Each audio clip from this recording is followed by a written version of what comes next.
a new flavor in your ear. I'm kicking new flavor in your ear, like a brand new flavor in your ear. Here comes a brand new flavor in your ear. Yes, it's always time for marketing analytics flavor in your ear. Hello, this is Eric Riney from Webster University coming to you again with another marketing analytics procedure. In today's video, we're going to be discussing bundle pricing. So to begin with, we're going to look at an example of a cable company that offers three different channels. One is a sports channel, one is a movie channel, and one is a news channel. We have three people have different reservation prices. What a reservation price is the amount a customer is willing to pay or the value that they see in various offerings. So in this particular case, for person one, their reservation price or the value that they see in sports channels is $10. In other words, they're willing to pay $10 for the sports channel. And if you compare that to the movie and news channel, you can see that they value sports more than they do movies and news. However, they are willing to pay for movies at $5 and news at $2. For the second person, we see that it looks like their value is higher in terms of movie channels because the reservation price is $8 for the movie channel in comparison to the other two. If we look at the third person, it looks like they don't like sports at all. They're not willing to pay anything for sports with the reservation price of $0. However, movies, $11 seems to be what they're willing to pay the most for in comparison to news. So the question is, how should we price things similar to this situation of this cable company where we have these different people who value things differently in terms of the different offerings we have? So should we set a price low and capture as many customers as we possibly can? Should we set it in the middle and try to capture, a swath of the entire population? Or maybe set it high and try to capture as much revenue as possible? These are the dilemmas that we face when we have multiple offerings and we have individuals that seem to what we can consider price or valuing them at almost negative correlations. In other words, they see value, a high value in one offering that we have, but a low value in another offering. So going back to this example, what should we do? Should we set it at, the lowest price possible for the sports channel, the highest possible price? I would suggest that you pause the video right here, take a minute, kind of work this through and see what you come up with. Okay, so hopefully you've kind of worked through the problems, and we're going to start with the high price. And you can see if we were to price these at the highest price, for the sports channel, the first person is kind of setting our highest price at $10. So we would price this one at $10. And thus we would only capture one person. There's only one person number one, that's willing to pay $10 for the sports channel. So we would get them as a customer, and thus we would have $10 there. For the second one, only the third person is willing to pay $11, and that's where we're setting the price because that's the highest price possible. And thus we would capture the third person. And for the news channel, we would set the price at $6 and again capture the third person. So if we were to calculate the revenue for each one of these, we would get $10 for the sports channel, $11 for the movie channel, and $6 for the news channel, giving us a total revenue of $27. Now let's compare that to if we were to do the lowest price. Setting the lowest price for the sports channel, we would see that we would set it at $4. We wouldn't set it at $0 because we're not going to capture any kind of revenue. The third person doesn't see any value in the sports channel, so we're not capturing any value by setting the price at zero. They're not even going to watch it, even if we did set it at zero. So it would be nonsense to set it at zero. All right, so for the second person, they value sports at $4. So we would set the price at $4, thus capturing both person one and person two. However, you see that by capturing person one, they're willing to pay $4 because they're willing to pay up to $10. But we're leaving $6 on the table. In other words, we're providing this person one really with a surplus of value of $6. And as a result, we're losing the potential of gaining $6 here. But if we were to, in the first example, set the price high and capture that $6, well, we wouldn't get this second person here at $4. So we're trying to capture both. We set it at $4. Thus, we would have a revenue of $8 for capturing $4 for each one of them. Again, for the second one, the lowest price for the movie channel is $5. And so we would capture everyone, but we would lose money on the second person of $3, and we would lose $6 on the third person. But we would capture all three customers, $5 a piece. That would give us $15 for the movie channel. Same thing with the news channel. If we set the price at $2, we capture all three. We are losing some money. We are providing surplus value for person one and person two and person three. But if we set the price at $2, capture all three, we would actually gain revenue for the news channel at $6. If you add this up, then you come to a total revenue of $29. So this is $2 more than when we set it at the high price of $27. So we're actually getting a little bit more money in this situation. You can see if you multiply this times millions of customers, how $2 could really add up to a lot of money, significant amount of money. Okay, so now let's compare the high price, the low price, to setting a middle price.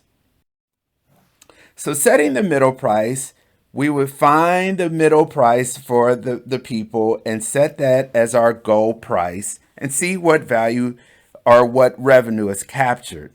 So in the first circumstance with the sports channel, again, we would set it at 4. It is in the middle. We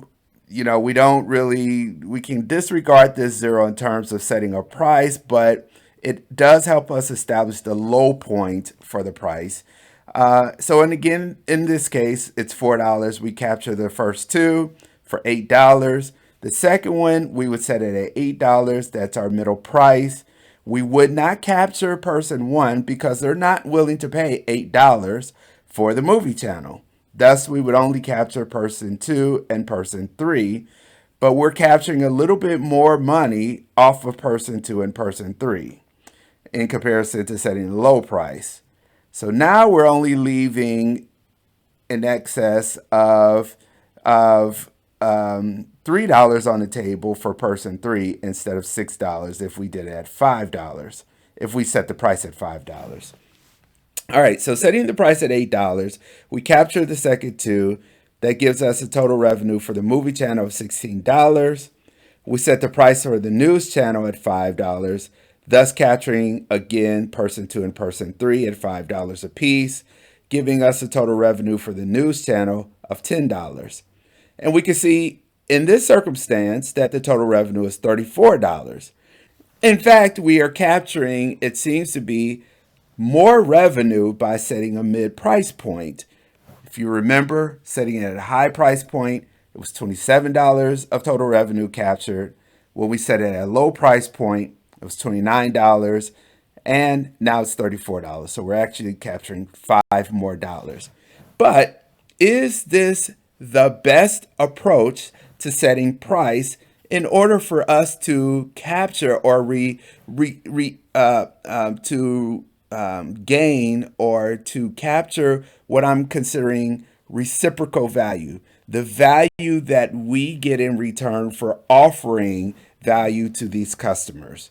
And ultimately, that's what we want to do. So let's take a look at what bundle pricing is. Bundle pricing is simply a way for us to group products or services offerings together in a package deal. And what this does for us is it allows us to create one sense of value for the entire package and one price point, possibly, or maybe multiple price points, but a particular price point that we can capture the entire value of the products and services that are part of that bundle. So 24-hour fitness is an example of where you join as a member, you pay a price, and you're able to access all of the services that they offer, or the majority of the services. There may be some additional things, like, for instance, if you want a personal trainer, you may have to pay extra. All right. So we have what are called the components of the bundle. Those are the individual parts of the bundle. And in 24-hour fitness, they have things like their free weights, their weight machines. They have trainers, they have aerobics classes, they have swimming, they have cycling, they have all of these different things that are components that make up the bundle. All right. Some other things to be aware of in terms of bundling are the different ways that we can actually bundle. So the first approach to bundling is what we call pure bundling. Pure bundling is where we, in fact, only offer the components in a bundle. You can't buy them separately. You only can access them by paying the price for the bundle. So again, looking at things like the 24-hour fitness, in those circumstances, you might have to just pay the membership price and you just get access to everything. You have some movie services like Hulu, for instance, where you pay a price and then you have access to everything that there is to offer. You might see this with CDs. We're getting away from that model in terms of music, but there used to be a point in time where if you wanted to get a song, you had to buy the CD. We also have what's called mixed bundling. And mixed bundling is just that. It is pure bundling as well, or I'm sorry, it's where we offer bundling, but then we can also offer the components separately. So people have a choice of possibly buying things as a bundle or buying them separately in terms of their individual parts.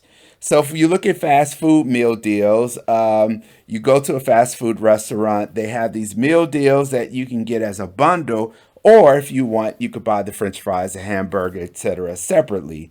Cable packages are similar in many regards, where you might be able to buy the bundle together, or you might be able to buy a particular channel that you want, or a particular service that you want. Spa memberships and memberships like at workouts might have a little bit of this as well, where you have a bundle part of the membership, but then you have those special amenities like a massage or something like that that is not included in the bundle and you have to pay separately for it. Then we have what's called pure components, and these are where you actually can't buy things in a bundle. You just have to buy the individual parts themselves. And you see, in some regards, we're moving in that direction in terms of music, where you just buy single songs separately. And, that's how it is on like Apple, where you might only buy the songs themselves. I think you can still buy a CD on like Apple songs and things like that, but I'm not sure. But that's possibly an example of pure components. All right. One of the things I want to do is make a comparison of bundle pricing to other types of pricing that you might be familiar with. So one is complementary pricing. So, looking at complementary pricing versus bundle pricing, complementary pricing is where we have a product that is considered complementary to the first product because sales from the second product um, are a result of sales from the first product.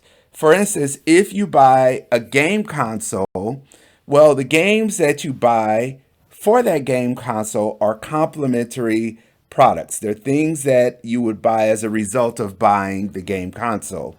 If you have a razor that uses different blades, then you might have to replace those blades. And so the blades would be complementary products for the razor. In these situations, you might have an offering where you bundle some of the games with the console or some blades with the razor, but you can also buy the product separately. You can buy the blade separately. You can buy the games separately.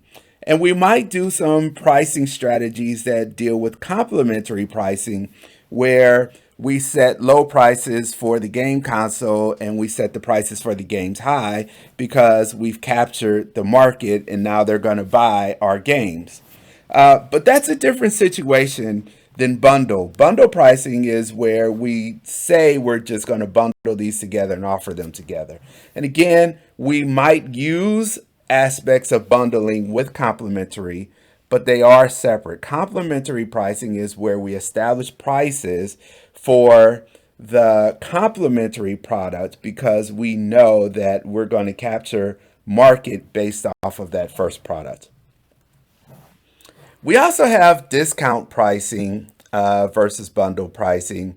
And a lot of times, discount pricing is a result of complementary products where we might provide a discount on a secondary product or on a product that's associated with another product. In other situations with discount pricing, we might see in grocery stores where typically you might find certain items that are just bought together. They're not necessarily complementary products.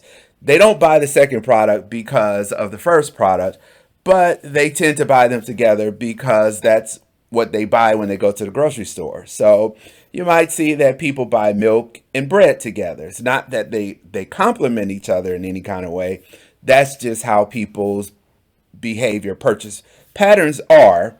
And so you might entice people to come in by discounting one of those products, knowing that they're going to come in and buy both products. Again, this is not where they're bundling the products together. They're not offering the milk and the bread as one bundle, but they're setting prices in a way to attract people in because they know they're going to buy different products. The third one is cross-selling. And you see this in typically when you have a situation with possibly a salesperson. Doesn't necessarily have to be. I mean, you see this on the internet too when you buy something on Amazon and then they have suggested products that other people have bought that are similar to the first product. That's cross-selling.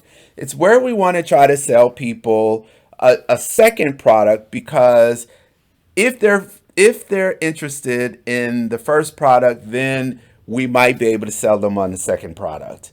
Cross selling is not necessarily a pricing model, but we can use pricing with cross selling in order to attract customers. So sometimes people do confuse cross selling with bundling. Again, cross selling is where we sell something then we try to get people to buy a second item because we think they're interested in it because of what they purchased in the first case. All right. So with bundle pricing, what are we expecting? What should happen with bundle pricing? With bundle pricing, what typically happens is that with the bundle price, remember we're taking these two products, we're putting them together, and we're creating a bundle. We should, in most cases, see a valuation point or reservation price that is the same or lower than those individual component prices. So if you think back to the cable, you would think, or you should assume, unless you have other indications, you should assume that the bundle price is going to be similar to the price of each one of them separately, or the reservation price people are willing to pay.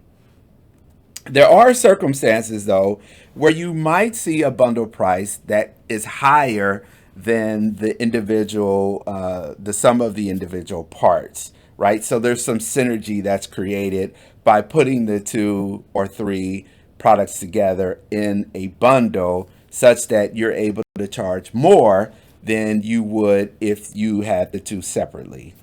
In these circumstances, it's because really the customer is seeing some additional value, the value of convenience. So if you give them a certain number of blades when they buy a razor, or maybe a year's worth of blades, the convenience of that might command a higher price point than they would normally pay if they were to pay for all of those individual blades separately for the year. So you have things that add convenience not only to the customer, but possibly to the person that is providing the service or the product. So it might be more convenient for me to have this package of blades to send to somebody over a year than try to convince them week after week or month after month to come back and purchase the blades. So as long as the customer finds that there is this synergistic value that is beyond the sum of the individual parts, that you can charge a higher bundle price. This is hard to capture.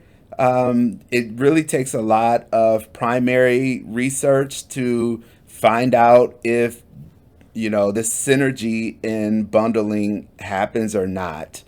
So just be really careful when you're trying to do your data analysis in terms of setting higher prices than the sum of the parts. All right, so let's go back to our example of the cable. And if you remember, the middle price was the one that seemed to capture the most value. We were able to capture a total revenue of $34. Now, this is not bundle pricing. This is pure component pricing, where we are pricing each one of these channels separately. We're pricing the sports channel at $4, we're pricing the movie channel at $8, and we're pricing the news channel at $5. But what would happen if we were to bundle these and price them together as one package deal? All right, so we have our sports channel, our movie channel, and our news channel. And in this case, we're just going to do a simple, pure bundle where we're only going to have one offering, and that offering is going to be all three of these together. So what would be our bundle reservation price? Now, if you remember, unless you have indication otherwise, set the bundle reservation price at that sum price for all of the offerings, for that person's reservation price for each one of those. So if you look at the first person, $10 plus $5 plus $2 means they have a bundle reservation price of $17. And if you look at this example, you'll see that actually each person has a reservation price of $17. All right. This is not always going to be the case. I just set this example up this way to make it easy for you to understand. But in most circumstances, you will have even identified bundles and reservation prices of those identified bundles, they're going to be different for each person. Okay.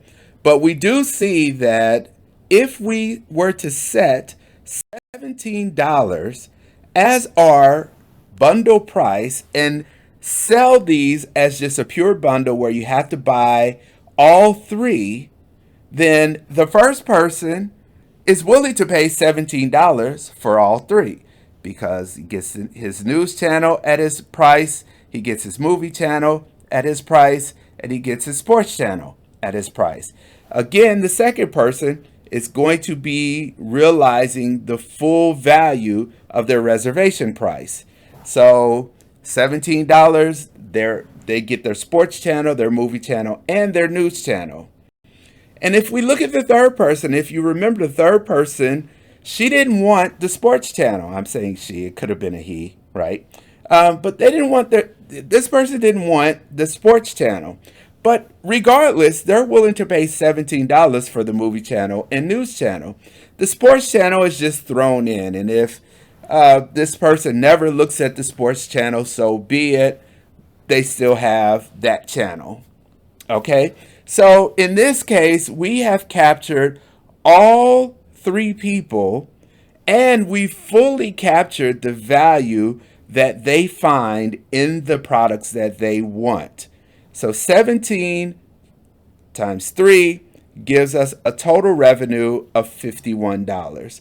And if you compare that to what we had in terms of the middle pricing, $34, or even the higher low price, which was under $30, you can see that there is a significant amount of revenue that's captured with the bundle pricing versus that of the other.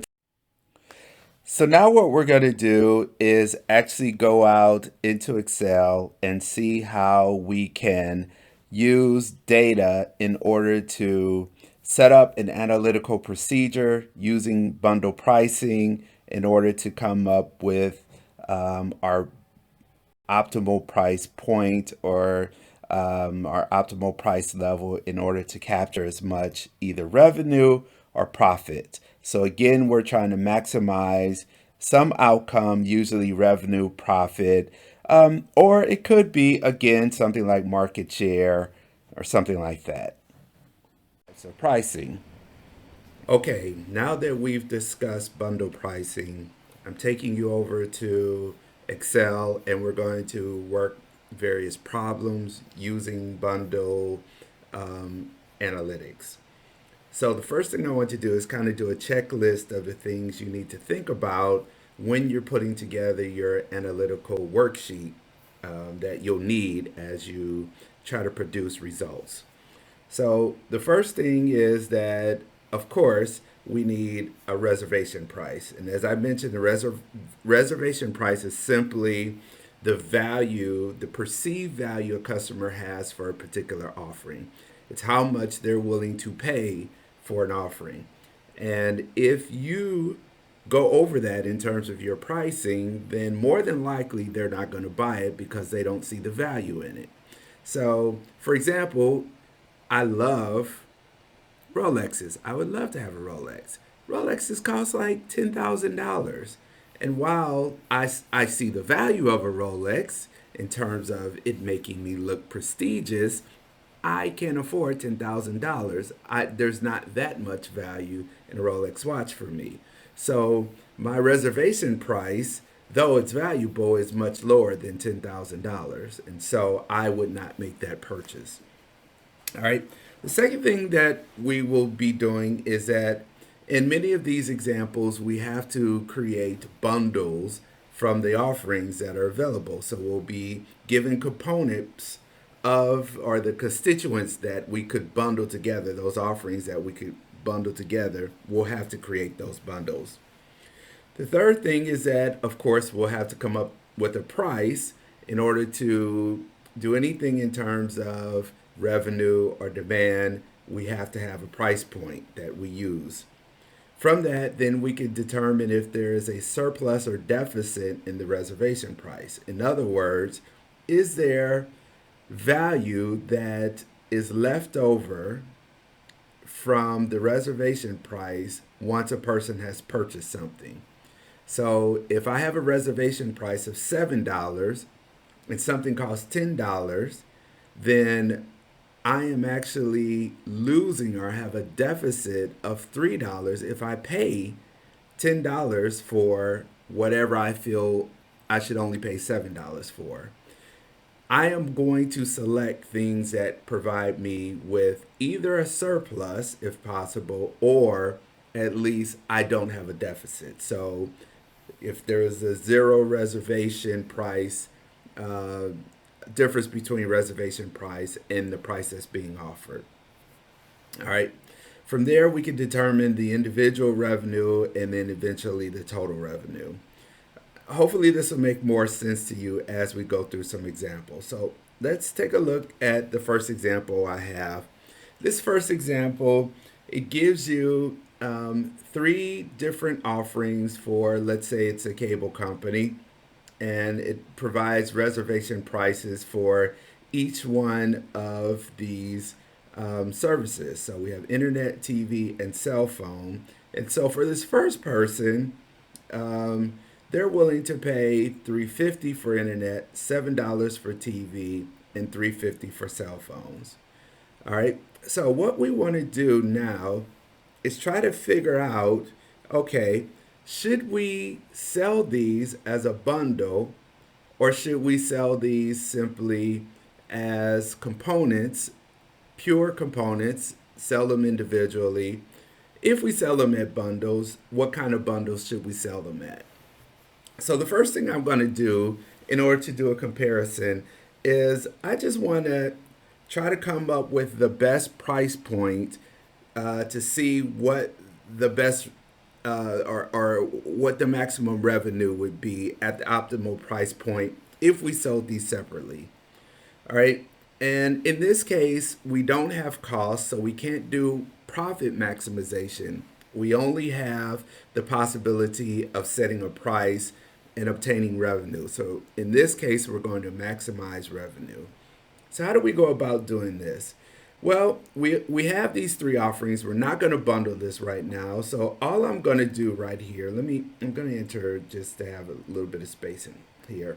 So what I'm going to do is just set a price point for each one of these. And I always like to start with $1 in terms of my arbitrary starting off price. And I'm going to highlight this in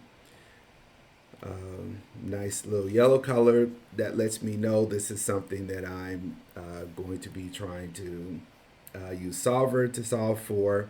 Now, what I need to do is figure out, okay, based on the price, what is their surplus or deficit for each one of these people? All right. So I'm just going to copy this header over. And let's extend this a little bit. Let's do this for all of these because I'm going to be using more of these columns. And let's change this from customer reservation price to surplus and deficit price. All right, so again, what I want to do is figure out based on the price for this customer, would they purchase this? Is there a surplus or deficit? And would they purchase based off of this price? So what I'm going to do is simply take their reservation price minus the price that I'm saying I want to charge for this. All right. And I'm going to do this for each one of these. So what I want to do is I want to lock this in so that as I move down from row to row, I want the row for the price to remain the same. All right. But I want to move over from column B to column C to column D. So I'm locking in the row number. And as you can see here, this person's reservation price was $3.50. If we sold this at $1, then they would have a surplus of value of $2.50. More than likely, they would purchase this product because there is value that's being obtained here. Okay.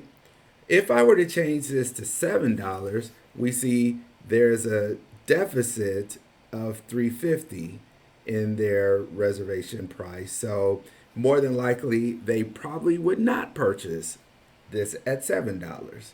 Okay? So I'm going to copy this across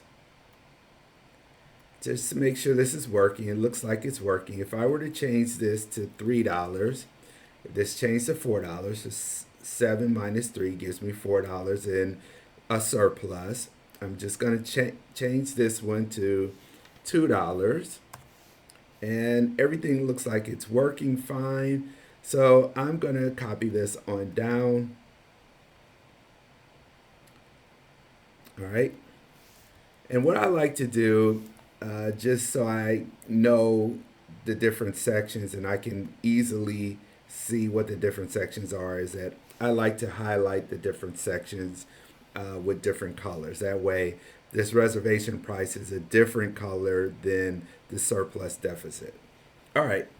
So now I know how much is left over based on particular prices. Now what I need to do is make a determination if these individuals are going to purchase the product or not, the offering. All right. The assumption here is that since we're only offering these separately, they can purchase one or more of any given offering. So I'm going to make the assumption that if there is not a negative, no deficit in the reservation price, then we'll assume that it's worthy of them to purchase it and they will purchase it. All right. So here I'm going to call this, let's call it choice. All right. So it's the choice they're making to purchase or not to purchase. All right. Again, at $7 for the internet, with this person having a reservation price of $350, there is a deficit in their reservation of negative $350, which means they would not purchase this.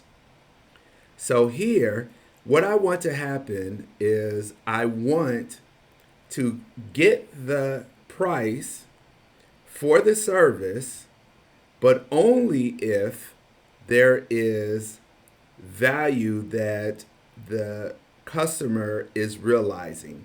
All right. Or I'll say there is no deficit that the customer is realizing on the offering.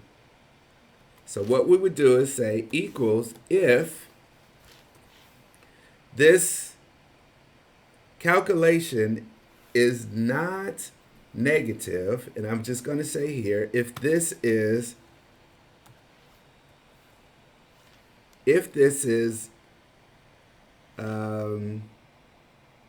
less than 0, right? If it's negative, give me 0. In other words, they're not going to purchase it, so just give me 0. Or if this is not true, that means it's positive, give me the price they're willing to pay. All right. And let's just format this so that's $1. And you see here that since this is negative, they're not willing to purchase it. So it in fact would be 0. In other words, I'm not making any kind of revenue off of this person. And I'm going to change this. Let's change this to revenue. That way you'll know that this is a revenue calculation. All right. I'm going to copy this across and let's see if it works. All right. So this person is realizing a surplus of value of $4. They're willing to pay $7 for TV. Right now, at this price of $3, they're realizing a surplus of $4. So that means if we charge them the $3 for this TV, we would get $3. They would purchase it. They're willing to pay up to $7. Right now, we're leaving money on the table. We should be charging $7 in order to get all the money from this person, but they're willing to pay. So if I were to change this to $7, you still see that they're willing to pay their reservation price. There's no deficit, so they're still willing to pay up to $7. So we would make $7 on this person. All right. Same thing for the cell phone. We're charging $2. The person is willing to pay up to $3.50. For that reason, there is a surplus in their value obtained. Thus, they will pay the $2 for the cell phone. So, for this person, based off of these prices I've just arbitrarily put in here of $7, $7, and $2 for the internet, TV, and cell phone, we would make no money on the internet. They wouldn't purchase that, but they would purchase the TV and the cell phone. Thus, they would realize a total revenue for this individual. I'm just summing these up of $9. Okay.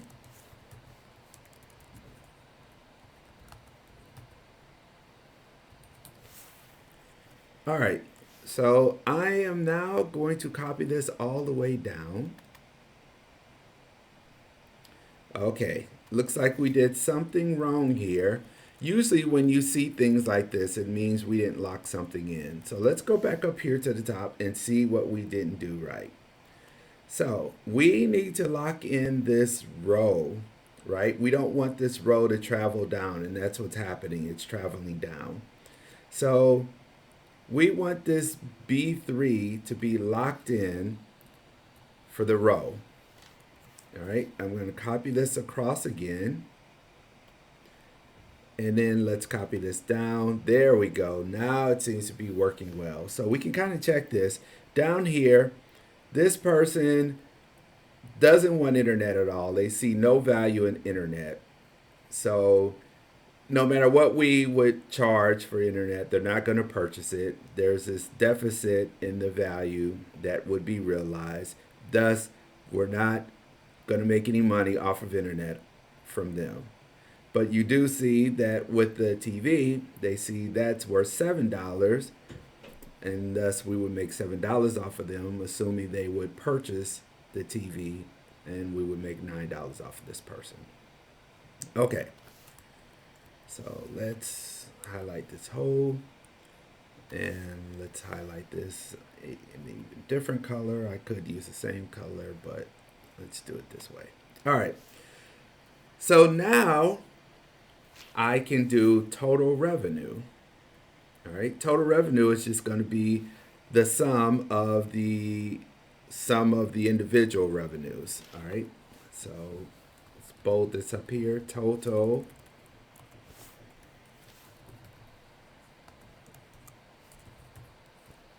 revenue.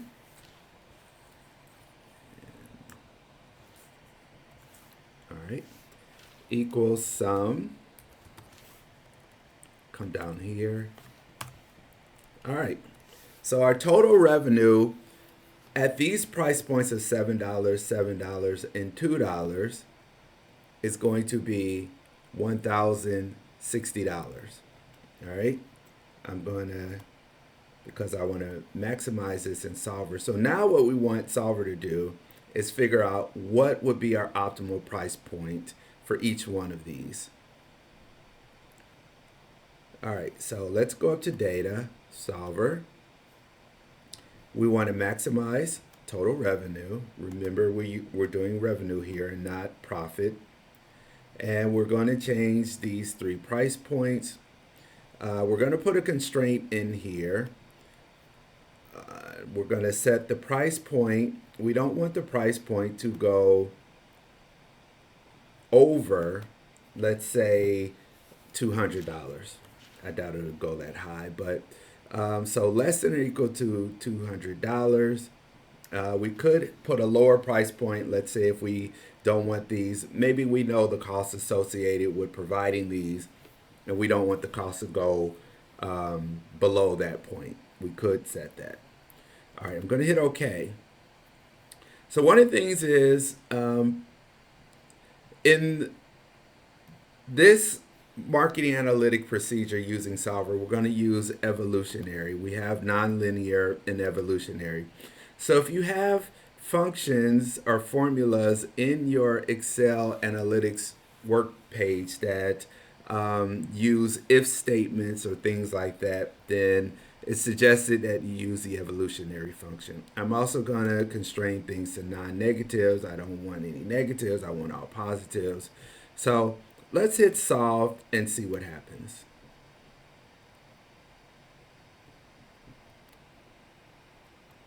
Okay, this is going to be running for a minute, so I'm going to pause the video until it comes up with the solution. All right, so it hasn't converged on its final solution yet. Instead, what it's done is it's reached its maximum feasible solutions.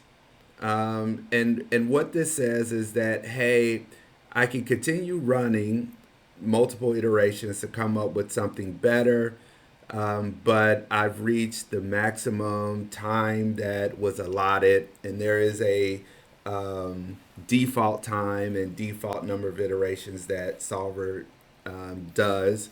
So we could either stop at this point or continue. I'm just going to stop. Um,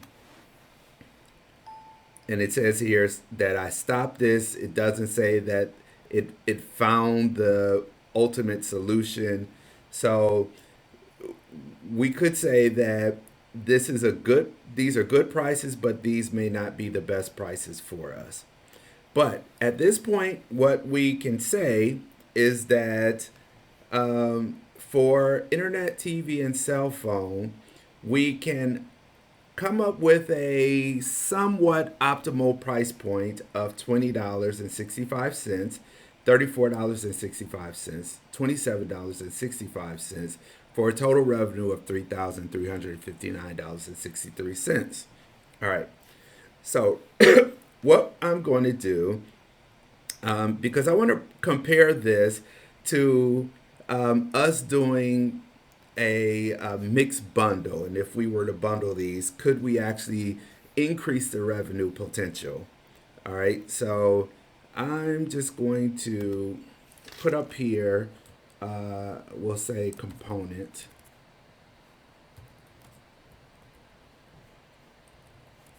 Component, if I can spell correctly. And my component is going to be $3, 3,359 and 63 cents. All right. So that's what I'm going to get. I'll probably be able to get more if I were to let this run, but I will. Let's just assume this is what we were gonna get. All right. Now what I want to do is compare this pure component set of prices to us actually doing some bundles. What I'm going to do is come in here and insert, because I need to create some bundles in here now. And you could create multiple bundles, and let's say I'm going to create, I'll insert a few more. I want to try to create as many bundles as there are available in terms of offerings. So internet plus TV would be one, internet plus cell phone would be one, TV plus cell phone would be one, and then a full bundle would be one. All right. So here we're just going to say internet plus TV. Here we'll say internet plus cell. Here we'll say TV plus cell, and then here we'll say full, which means all of them. All right, we can delete this one. We don't need that one. Now, one of the things we're going to assume is that the bundle reservation price is going to be the sum of the reservation prices of each of the components. In some cases, you will see where we'll discount a little bit for the bundle. And sometimes there's a perception that people should get the bundle for less than they would pay for the two individual products. So in some cases, you may discount the bundle price, maybe some the reservation prices, and then discount by maybe 5% or something like that. But in this case, we're going to just do it at the bundle price. I'm sorry, at the reservation price summed. So equals, in this case, we're doing internet plus TV. So this would be the bundle price, reservation price is $7 plus $3.50. That gives us $10.50. Here it would be the internet plus TV, or I'm sorry, plus cell, and that gives us $7, $3.50 plus $3.50. Here, this is TV plus cell, that gives us $10.50 again, and then the full would be the sum of these three. All right, and I'm just going to copy this down. And so we have the reservation prices of all of our individual products as well as our various bundles that we could have. I'm going to change these back to $1 for right now. All right, so now we have to do the surplus for our bundles as well. So we have 1, 2, 3, 4 bundles. I'm going to insert in here 4 columns. And let's merge this across. And let's just copy these here. Okay. So, similar to what we did over here, we should just be able to copy this all the way across. And hopefully it works. It looks like it is working. Our full reservation price for this person is $14 minus $1 gives us $13. $10.50 minus 1 gives us $9.50. Yes, it looks like it's working properly. So now we can copy this all the way down. All right, let's try this instead. Copy this all the way down. In case you guys are not aware of this trick, a little handy dandy trick you can do to copy a cell or a row all the way down is highlight what you want to copy down. If you hover your cursor over the bottom portion of what you've highlighted, there's a little square that you see.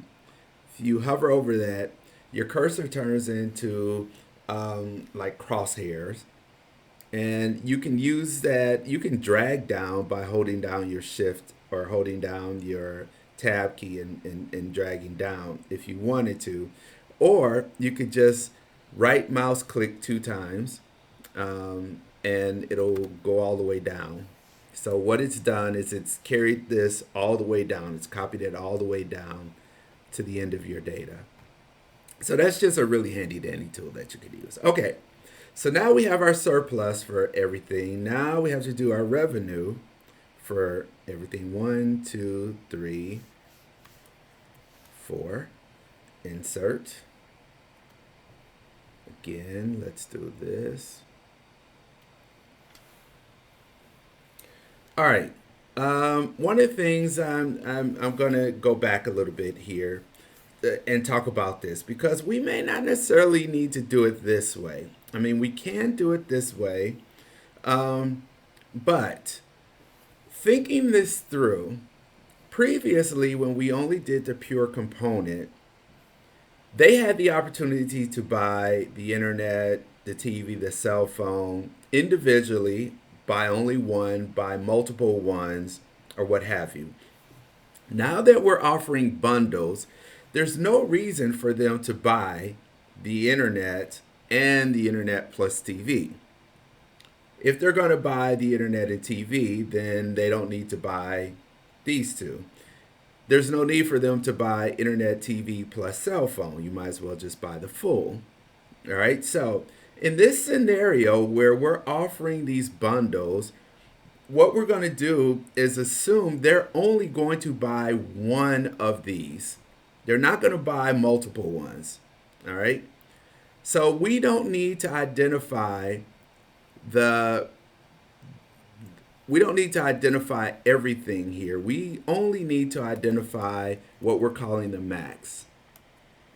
All right. I'm going to delete this and insert here.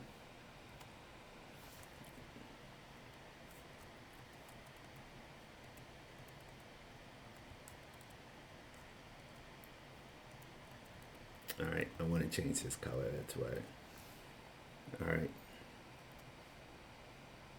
to something else.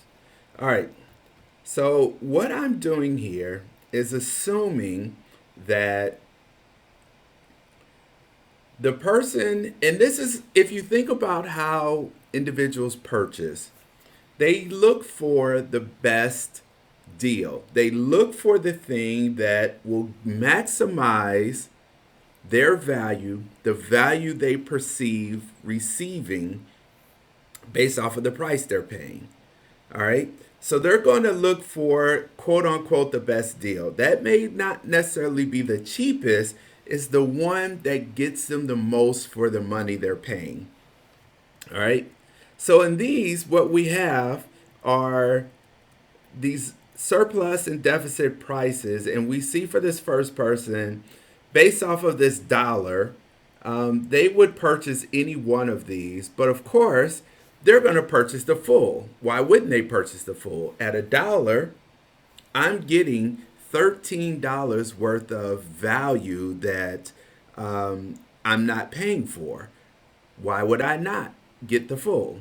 If I'm paying a dollar, yeah, I'll pay a dollar for the full and get everything because I'm enjoying the full benefit. All right, so that's how they would make this decision. So we're assuming that that is the case. All right, so what I need to identify is what is the max?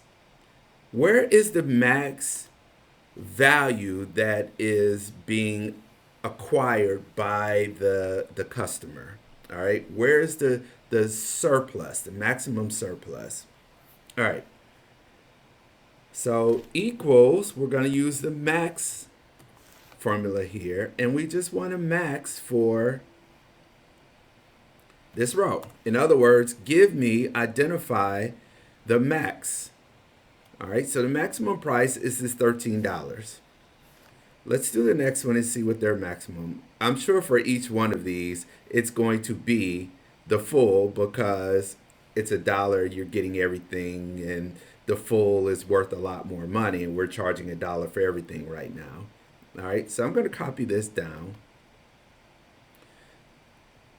So now, really quickly, I'm going to go back over here and change this full to $100 for the price. And you see now it is no longer the best deal, right? Now we have other things that are the best deal. If I change some other ones to, other prices, and I'm just arbitrarily putting in prices here, we can see how now in certain places the maximum benefit is being changed. So for this first person right here, their max at this point is the TV and cell at $9.50. This person's maximum is $43 for the TV and the internet. All right. So now we've identified which product they would go after in terms of maximum. But we need to identify what is the particular offering. All right, we're doing it in our mind, saying, "Oh, it's 43. That's the maximum. 43. Oh, it's internet TV." But we need to help Excel figure out what this is as well. So the way we do this is through a match function. And what a match function does is that it matches, or it tells us, "Hey, based on some criteria, give me the column in an array." So for this first one, we want to look up what value. We want to look up this max value, comma, in what array. So in this array of data for this person, comma, and we want an exact match. So we want 0 for an exact match. All right, this is not a dollar. It just automatically does that as the formula. Just adjust over. All right. So what this is saying is that in this array, Excel is looking up this 950 and it's giving me the column. So 1, 2, 3, 4, 5, 6. It's in the 6th column. So I know that the max is the 6th column. All right. What this is going to help me do is now that I can use this as my identifier, I can come back over here and say 1, 2, 3, 4, 5, 6 and pull in the price for the TV in the cell. All right, so really quickly, I'm going to put 1, 2, 3, 4, 5, 6, 7. Just so we know which price is which offering is for which price. Okay, I'm going to copy this match down. So for this 1, 2, 3, 4, it's working correctly. Let's go down to another one. This is 269. It's working correctly. Now, here's a situation where we have 69 and 69. What this is doing is that as this formula looks in this array to match this, when it comes up to the first match, that's what it's going to pull in. So in this case, we have both of these as $69 and it's matching this first one. I'm going to show you how we can fix that and kind of help out in this situation. But just be aware that that is a possibility that can happen. Another possibility that can happen is that when we come up with these prices for these various offerings, and again, we're going to use Solver to do this, we may come up with some values that are above what a customer is willing to pay for them. So I'm just going to put $20 in here, 20, 20, 20, 20, 20, and 20. All right. So now we see for this first person, they are not realizing any value whatsoever. All of these are negative. Thus, their max is a negative. In other words, they're no longer a customer of ours. We have priced them out of our target segment, if you will. So, you know, if we set prices at a higher price point, we're going after a different segment than this customer belongs in. Thus, we don't have a true match here because there is no offering for this person. So what we have to do is come back in here to match and say, right now it's matching just this maximum. This maximum is identifying whichever one is the max. And right now the -6 is the largest number in terms of all of these negative numbers, but it's still negative. And if this is a negative, we don't want this as a customer. So we want to zero this person out. So we're going to add an if formula into this match on the front end. So if this max value is less than 0, in other words, it's negative, give me a 0, else give me this match. All right. So what we're saying is if the maximum is 0, if the maximum is negative, give me a 0 or give me what the product category is. And it's giving me this dash. And if I were to change this to number, it would give me an actual number in there of 0. Okay. If I copy this down, now we see that in the places where there is no value actually obtained or perceived by the customer receiving in relationship to the price points we've set, it's going to be a 0. Okay, Now that we have this, we can now go and figure out what is the revenue for each person. In other words, this first person is a zero. There's no revenue for them. This person, the revenue is not this $36. Remember, this $36 is simply a comparison of their reservation price and how much we're charging. We're only charging $20 right now for this full. All right. So they have a surplus of value of $36. That's what this max is. Thus, they're willing to pay this $20. So what we would make off of them is this $20. All right. So how do we tell Excel, hey, find this price point up here in this information? We do what's called a VLOOKUP, all right, or an HLOOKUP. An HLOOKUP stands for horizontal lookup. A VLOOKUP stands for vertical lookup. And a horizontal lookup is for data that is in rows. It's horizontal data. And our data right now that we're pulling from is in rows. If it were in columns, we could do a VLOOKUP. But right now what we're going to be using is this data up here, which is in rows. So we're doing an HLOOKUP. An HLOOKUP simply says, it's kind of similar to the match function. It's an extension of the match function. And what we're saying is we want Excel to look up some value, in this case, this match. All right.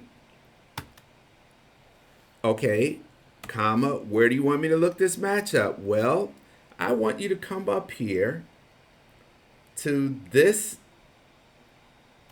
data array, and I'm choosing both the first row and the second row. The first row is where it's going to look, and then I want to pull in the second row here. So look in this first row. All right.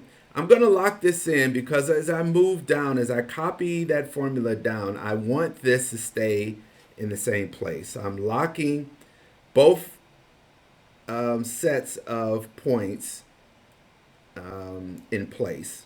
All right. Comma. All right. Then it says, all right, once I find this value in this table array, what row do you want me to pull in? So over here, I don't want to pull in the first row. I want to pull in the second row. So when you match the number up here, come to the second row of that and pull it in. So 2 is what I want to pull in. All right. So I'm just going to copy this down really quickly and show you something. For this first one, it's a 0, and the reason it's 0 is because we don't have a 0 up here. There is no 0 up here in our data. All right. Here, this second one, we identify this person would receive the most value from purchasing the full, which is 7. We're charging $20, so therefore $20 is the revenue that we would get here. All right. It's kind of hard to see differences. Let's put in $1, 2, 3, 4, 5, 6, $7. And so now we can see this person is $4, this person is $6, this person is $2 in terms of the revenue we would make for each one of them. All right. But we do have a problem with the NA. And the problem we have with this NA, let me go back up here, change these to 20 again.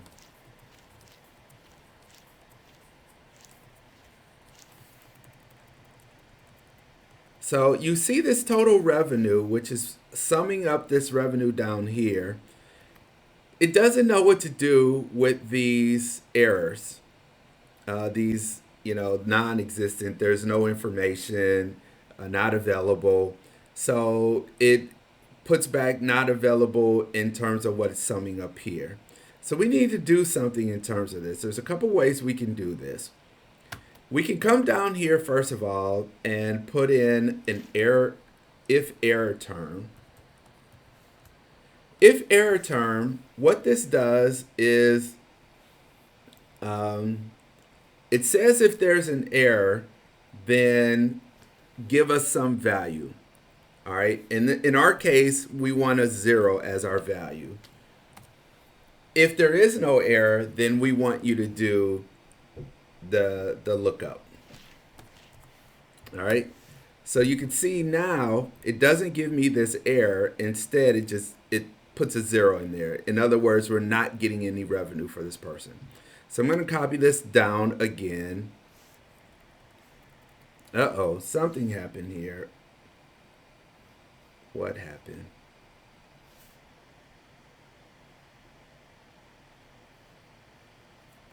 All right, let's try this one more time. Actually, let's do it this way up here. I have to think about how to do it here, but we could do it up here too. If error, this will work a little bit easier. No, that's not gonna work. That's not gonna work. Let me think about this. I'm gonna pause this and make sure I have this correctly and show you this right. Okay, I figured out what I did wrong. So we'll come back down here. So if error, all right. So the first part, we want to calculate the value that we want to come up with. If the value of this H lookup turns out to be like an NA, an error, then what we want is a 0. So it goes on the back end. All right. So there we go. So now what it's saying is if error for this H lookup, then give us a 0. All right. If there's no error, it'll give us whatever the H lookup is. So now I'll copy this down. There we go. Now it's working correctly. Sorry about that. All right. So now we have everything set up. We have all of our different components as well as our different bundles. We have our surplus for all of those. We've identified which one the individual would actually select. We're totaling the revenue up, and so now we can use Solver to figure out what is the optimal price points for each one and what would be the total maximum revenue acquired. All right, so I'm going into Solver. I'm still maximizing this total revenue. That's correct. Now I have to extend the cells I'm changing to bring in all 7 of the price points. I'm going to change this to make sure I'm adding in all 7 of the price points. Still, I think $200 would be okay, but let's change this just to be on the safe side to $300 and hit OK. And let's hit solve. And again, this is going to take even longer than the previous one because now we're looking at 7 price points instead of 3 price points. So I'm going to hit pause again and wait for us to come up with a solution. Okay, once again, it didn't necessarily come up with the best solution. Instead, it stopped after reaching the maximum number of iterations. I could hit continue, but I'm just going to hit stop and see what we have at this point. And look at this. There's not much difference between the bundles and the component, at least at this point. But let's go over here and see what it actually came up in terms of prices. Now this looks pretty strange, doesn't it? We have a solver price point for the internet of $259, cell phone $246, and that for those 2 individual prices is way more than a couple of these bundle prices. $70 for the full. $70 for the full is cheaper than we would offer for any one of these. All right. Again, Solver is just going through. We didn't set any kind of ceiling for these individual. I just went and did it for all of them of $300. So it's trying to optimize the prices for each one of these, and so it's going all the way up to the ceiling. But this is not feasible in terms of even coming up with this solution. This just doesn't make sense in regards to us being able to offer these. So we have to let Excel know and Solver know, look, you can't come up with prices this way. You can't come up with a price for the internet that's greater than the price for the internet plus TV or internet plus TV plus cell phone or the full. And you can't, these prices have to be smaller than these prices. And these bundle prices have to be smaller than this full price. The full price should be the largest one of all of these. So what we're going to do is we're going to establish a penalty. All right. So I'm going to put in here penalty. There's a couple ways you can do this. I'm going to show you a really easy way to do penalties.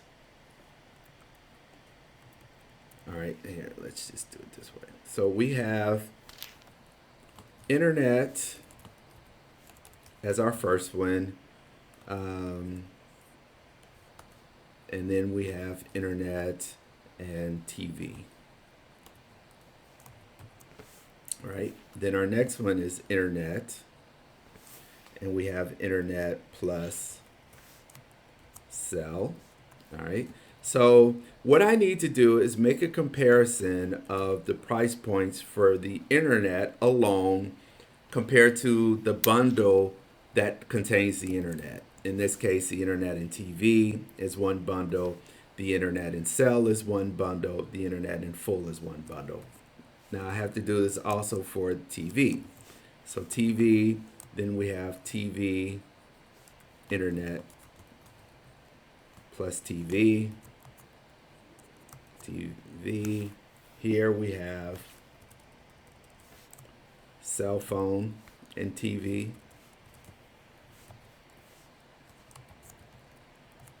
Then we have TV and full. All right. So I'm going to pause and just type the rest of these in. There's no need for you to watch me do all these.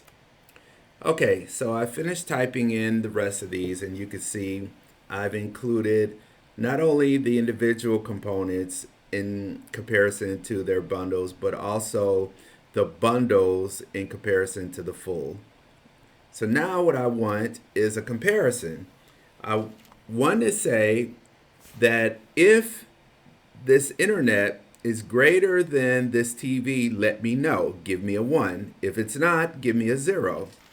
So equals if, in this case, this internet price is greater than this internet and TV price, give me a 1, comma, 1, else give me a 0. All right. And we see that, in fact, this internet price of $259.40 is greater than $243.62. So I am getting a 1 here. All right. So I need to do this for each one. I'm going to show you one more, and then I'll pause this and do the rest. So if the internet price is greater than the internet and cell, which is my next one, comma, give me a 1, else give me a 0. And we see again that, in fact, this internet is greater than the offering for, oh, wait a minute. Let's go back. Internet and cell. Let's look at this one again. Make sure I did this one right. Uh-oh. Sorry about that. Let's make sure I did that right. So B3 is greater than, this should be E3, not F3. I'm sorry, this should be, no, it should be F3. If B3 is greater than F3, oh, that's right. What am I thinking? Okay, yeah, so 259 is greater than 186. Just had a brain freeze there for some reason. All right, let's do one more. If internet price is greater than the full, give me a 1, else give me a 0.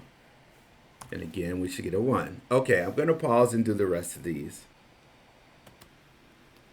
All right, so I've completed my formulas comparing my components to the bundles and then my bundles to each other. And you see there are some places where the price for something that should be priced at a lower price than the bundle is in fact at a higher price. I also I moved this over, my pricing and all that, just so to make it a little bit easier to kind of compare some of these. So TV, if we compare TV price to the Internet TV bundle, the TV price is $35, the Internet TV price is $243. So we don't have anything there. All right, so now what I want to do is, and there are multiple ways you could do this. This is the simplest way, and it gets the job done. All right, so what I'm going to do is just sum up the number of penalties I have. And I have 8 penalties. And what I'm going to do is I am going to discount my total revenue by these 8 penalties. And I'm just going to do it by multiplying this 8 times $500. So 8 times 500 is a huge penalty. All right. And that lets solver know you can't have these penalties. You can't do this. All right. So I'm going up here to the revenue. I'm just going to add this on the back end of my sum of revenue. I'm going to say minus this 8 down here times 500. In other words, every time there's this penalty, multiply times 500, you subtract that from the revenue. All right. And you see now that with the way it's pricing, I have a negative $640, all right, because of these penalties. So what's going to happen now is that solver is going to have to take into consideration this penalty as it's trying to figure out different price points. So I'm going to go back into solver. We don't have to change anything in solver. Everything should remain the same, and I am going to hit solve again. And once again, I'm going to hit pause and let this come up with the solution, and then I'll come back to you. All right, so again, I'm hitting stop, and we've come up with price points that seem to be more reasonable in terms of comparing them to each other. And we have total revenue obtained at these price points of $2,933. Now, if you compare this to the components, it looks like we actually make a little bit more money by simply offering the components individually. So at least at these price points, or the optimal price points that we've come up with, you would say, okay, hey, why should we offer the bundles? Well, there may be some good reasons to offer the bundles, even though the total revenue is less than we might be able to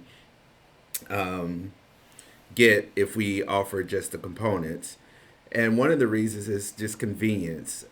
Simply offering these as a bundle might be a little bit more convenient in terms of services, in terms of maybe customers understanding packages or understanding these together. It could simply be a way to maybe cross-sell a little bit better. It also could be that this is what the competition does, and so this is what they expect. This is what they would expect a cable company to do, something like that. So regardless, we have these various ones, and what we can do is say, okay, we did an analytics procedure of bundle pricing to determine what, if any, bundles we should offer and at what prices. One of the things that I'm going to do really quickly is put in here frequency of the different offerings and see what we have. Okay, so what I'm going to do really quickly, this just gives you more information in terms of reporting.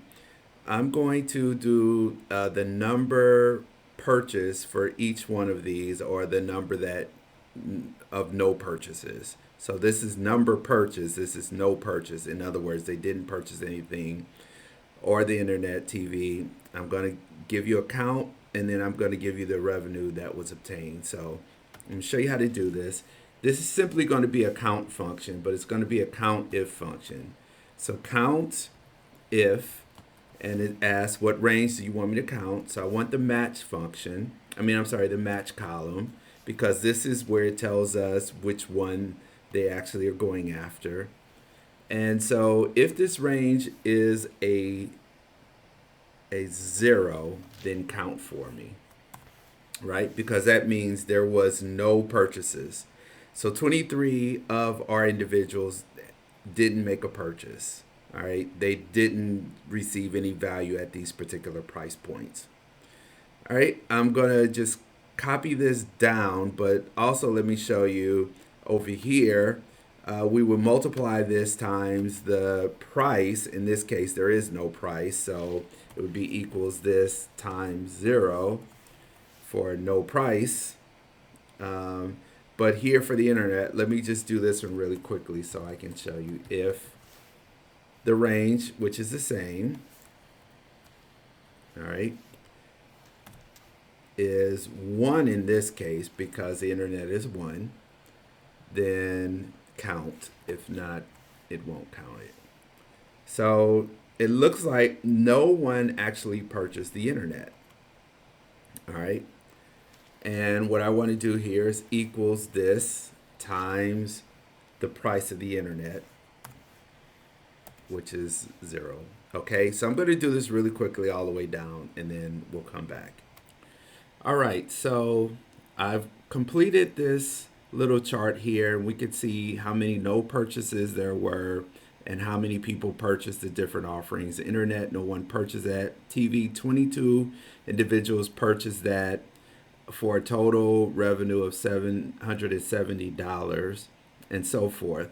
You see there are several one of these that have 0 or very low number of people actually purchasing at this particular price. So only one person purchased the full. All right. So what this would tell me is that I need to go back and do some additional analysis here. What I might do is take out the internet, take out the cell phone, maybe even take out this internet TV bundle. I leave this internet cell in for now, leave the full in for now, and then rerun this calculation and see if it improves anything. We might actually get additional purchases by doing it that way, and we might even improve our total revenue. But this is how you would do bundle pricing in terms of a mixed bundle offering and in comparison to the component prices.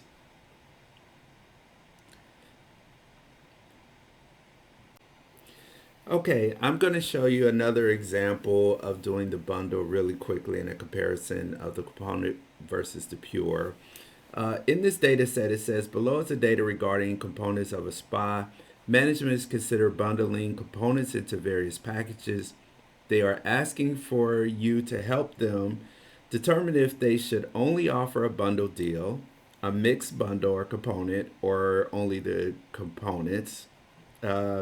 Survey of 100 respondents representing the 4 primary segments of the spa gathered information regarding average reservation prices of each segment for each component offering.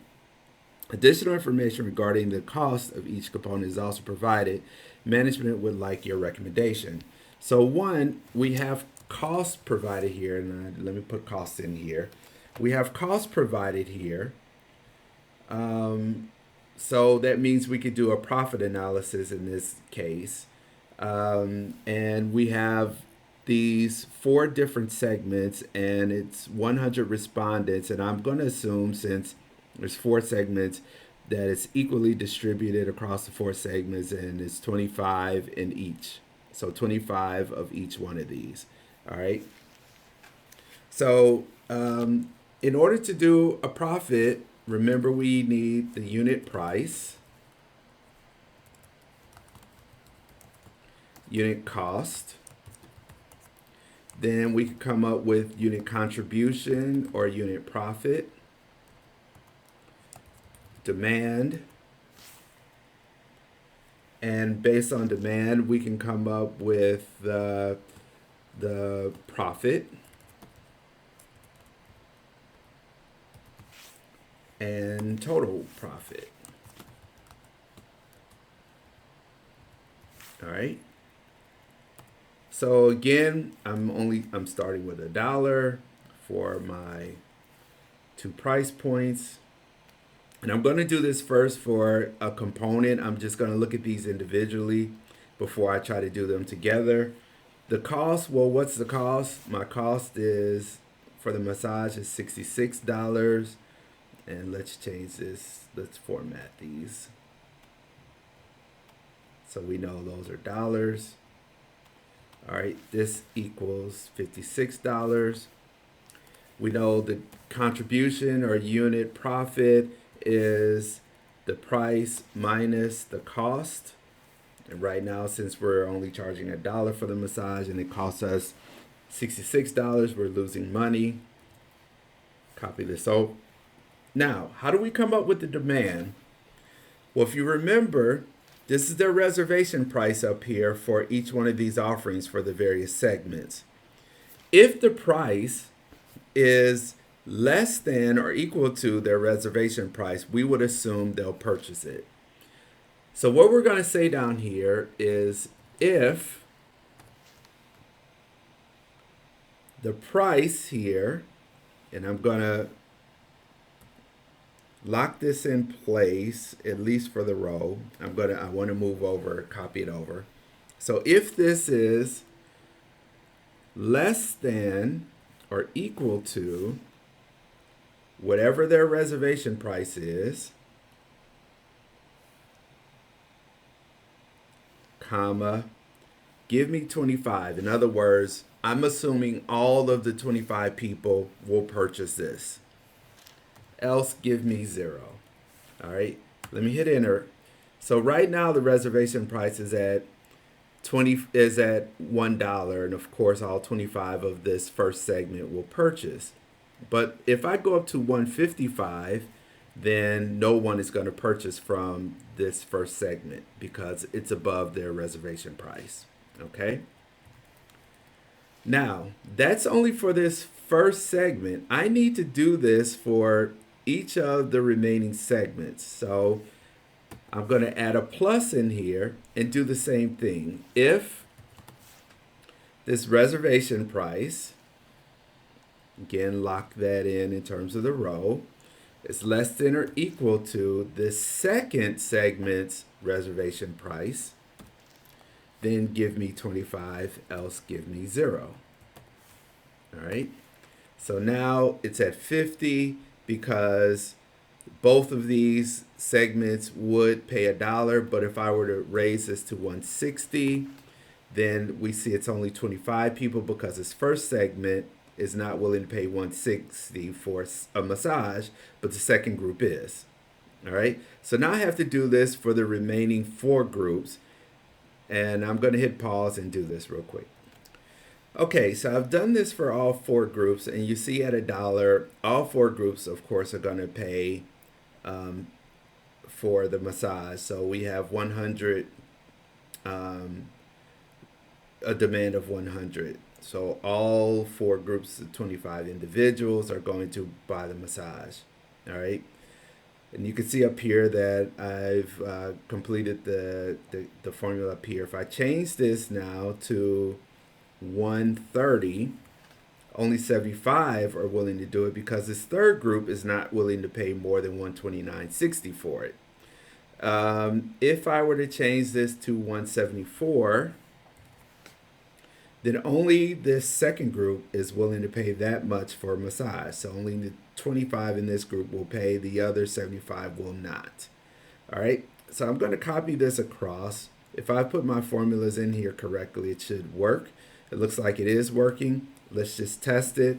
If I change this to $70, we have 75 because the second group is not willing to pay $70 for a massage. If I change this to 140, we have 50 because this second group nor the fourth group is willing to pay $140 for it. Only the first and the third group is willing to pay.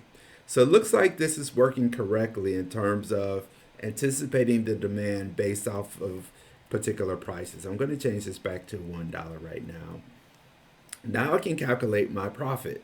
And if you remember, profit is simply demand times your contribution.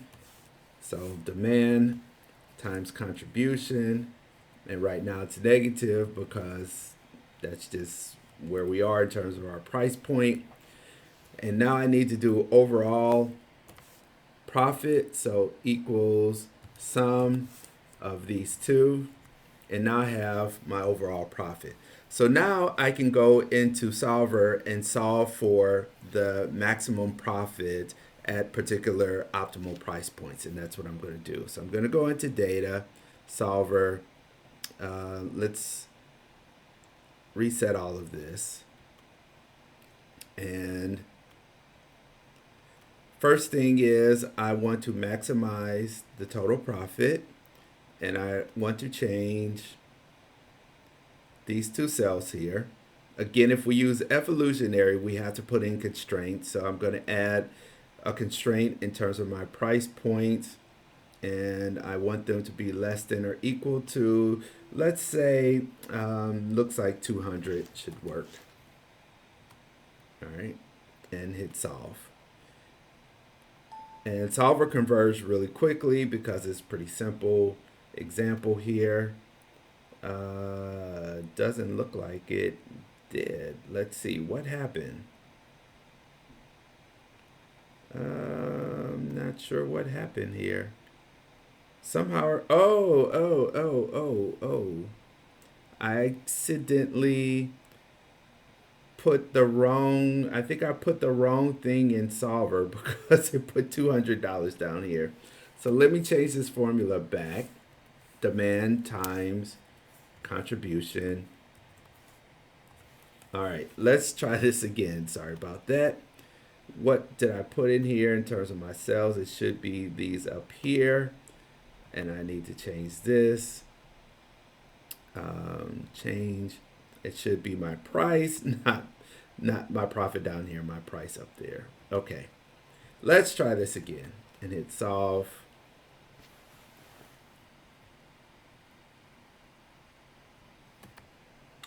All right, so Sauer came up with the solution, and it looks like we should sell our, if we were to do these as individuals, we should sell our massages at 129.60, and we should sell our facials at 132, and that would give us an overall profit of 12,060. And so I'm going to put down here component.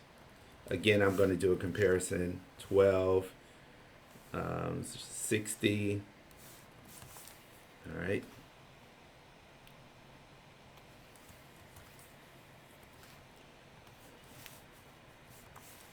All right. So now what I want to do is create a package or a bundle these together and do a comparison. So I'm just going to put full up here, and we're going to assume that the cost of the package is going to be the same as the cost of the individuals. So this plus this. And in terms of our reservation price, again, we're going to assume that the reservation price is going to be the sum of the parts. All right, so we'll copy that down again. You could discount this if you wanted to, but we're not going to do that. All right, I'm going to copy this over here. All right, because a lot of this information is going to be similar. I'm going to change these back to $1. I always like to start at $1. The cost is 122 for the full, and so we have our contribution. All right, now in this circumstance, we are going to assume that they're only going to choose one. They're either going to choose the massage or the facial or the full. There's no need for them to choose the massage and the facial because they could choose the full. There's no need for them to choose the full plus one of these two because they're included in the full. So they will only choose one. So in terms of our demand, we're not going to have demand that is going to be demand across all of these. It's not going to be multiple purchases across all of these. Okay, so we have to change this a little bit. What we're going to have to do is again find the max. All right, which one are they going to select? And they're going to select the one that is going to give them the best benefit. Before we can select the max, though, we do need to do their reservation price. All right, a surplus of their reservation price, or surplus or deficit of the reservation price. So I'm just going to type in here surplus deficit. All right.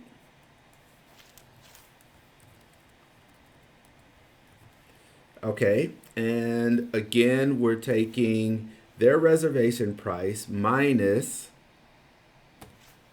the price that we're going to charge for this. I'm going to lock this in place so that as I copy across or go down, I want the row, I want the column to change, but I don't want the row to change. All right. So I'm copying this across. I'm doing this pretty quickly because I think by now you know what you need to do on these. All right. So now we have our reservation prices for all of these based on these various price points. Now I can do the max. And again, the max is simply which one are they going to choose equals max of this. All right. And now I can do the match for their choice. So match this.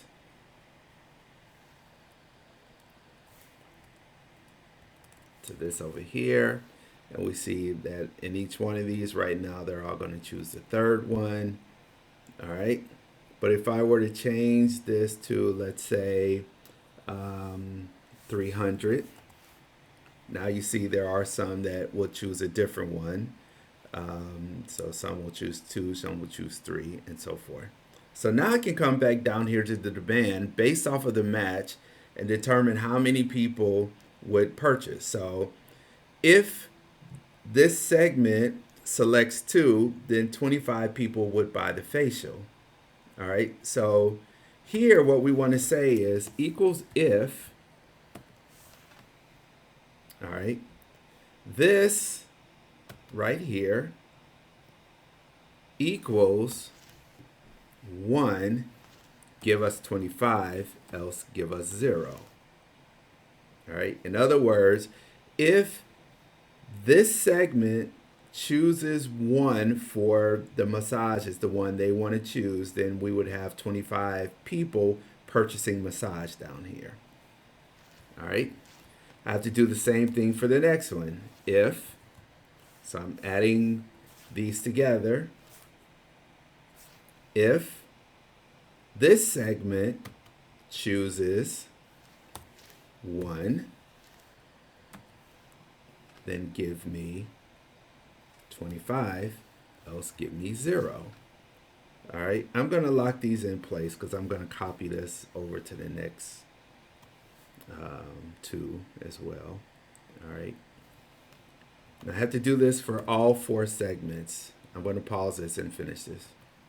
Okay, so I've completed this formula here, and I've put the formula here so you could see exactly what I did. All right. So basically, if this first segment chooses a 1, right? That means if this match is a 1, then I want 25. That means it's all 25 selected 1 plus do the same thing for the second segment. So if the second segment matches for a 1, that means they select a massage, give me another 25 plus the next group and the next group. In this case, no one has selected to choose the massage. They've selected to either do the facial or the full. So we don't have anybody selecting 1. That means we have a 0 in terms of demand. Okay, so what I'm going to do is now copy this over to these other groups, but I need to change this criteria from a 1 to a 2 for the facial and then to a 3 for the full. And that's what I'm going to do right now. Okay, so I've copied the information over to the other 2 groups, and you see that we have 50 people that are willing to buy the facial at $1. And that's the first group and the third group. So 25 in each group are selecting that. Thus, we have 50. And it's surprising that even at $1 for the facial, you still have people that are willing to pay the 300 for the full. And these are I just put in that 300. If you remember, it's just arbitrary numbers I put in. But we have the second and the fourth group that are willing to pay the 300 for the full. I guess they really want the massage too, for 50. So if we were to change this, again, I'm just throwing in numbers here. So if I were to change this to 145, then 100% of the people are choosing the full over the rest of them.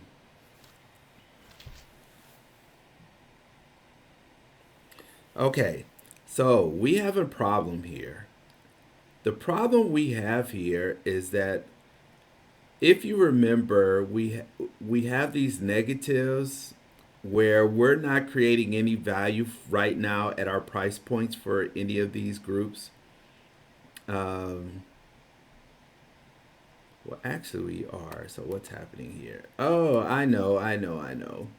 For this match, we have to put in a 0 for exact match. That's what we have to do. There we go.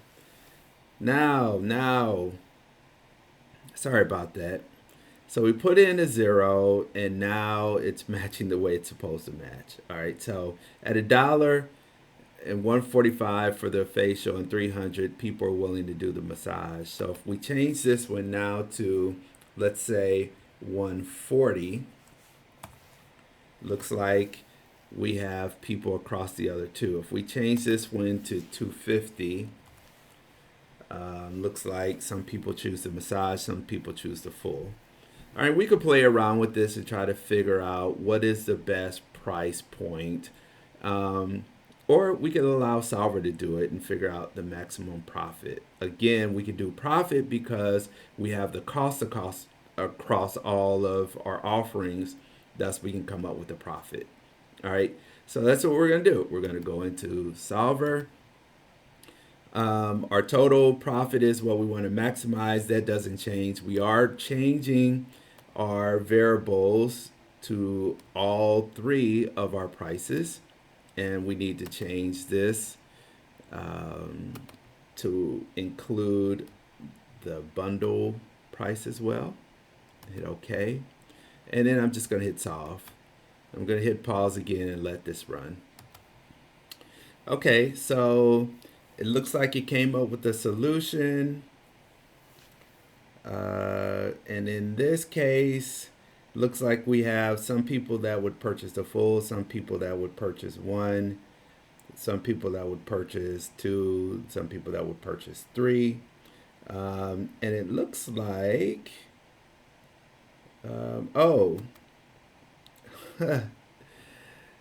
okay, so we did not include all of these in our total sum. So we need to go back and do this again.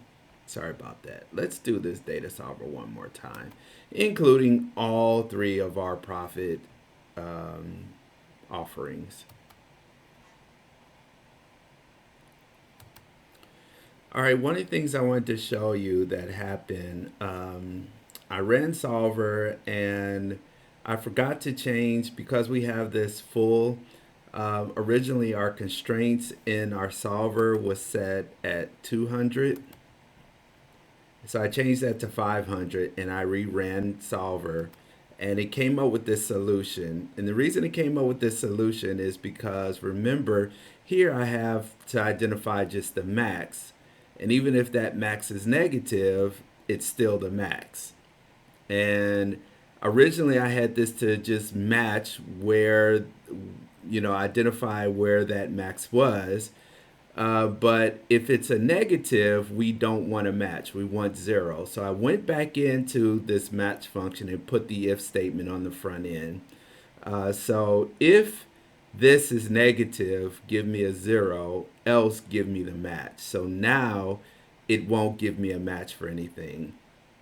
And I forgot to mention that before. I forgot to put that in. And so it came up with this crazy solution because, um, you know, it couldn't figure out any other way to get beyond this pricing to maximize profit. But anyway, I'm going to rerun Solver now. I just wanted to show that to you and explain to you what I had to do. All right, so going back into Solver, I'm going to rerun it and I'm going to hit pause. Okay, so Solver came up with the solution, and let's kind of look at the solution and see where we're at right now. So the solution right now gives us a little bit better profit than we got with the components, which is good. But we do see that the facial is way above what we should be charging for a facial compared to the full. So it would be good for us to go back in here and actually do a penalty in terms of this, and force solver to come up with a price point that's below the full for the facial. Um, so we could do that, but I'm not going to worry about it. You have that in the other video, so you can see how to do that. But you can see right now as is the total profit. If we were to have these as our price points, would be $14,069.67, and that's based off of setting a unit price point of $174 for the massage, some ridiculous price for the facial, and we need to come down on that. Even if we charge 190, that would be better. And 273.60 here. I'm going to change this to 190, and I'm going to show you it's not going to make a difference because even at 190, this is above what anybody is willing to pay for the facial. And it's setting a price point above this because really what it's doing is it's trying to push people to purchase the full with anticipation that all of these people will purchase the full anyway. All right. If we look over here, there's only one group that is not interested in the facial or the full. They would only do the massage, and that's this second segment right here. All right, and all the rest of them would do the full.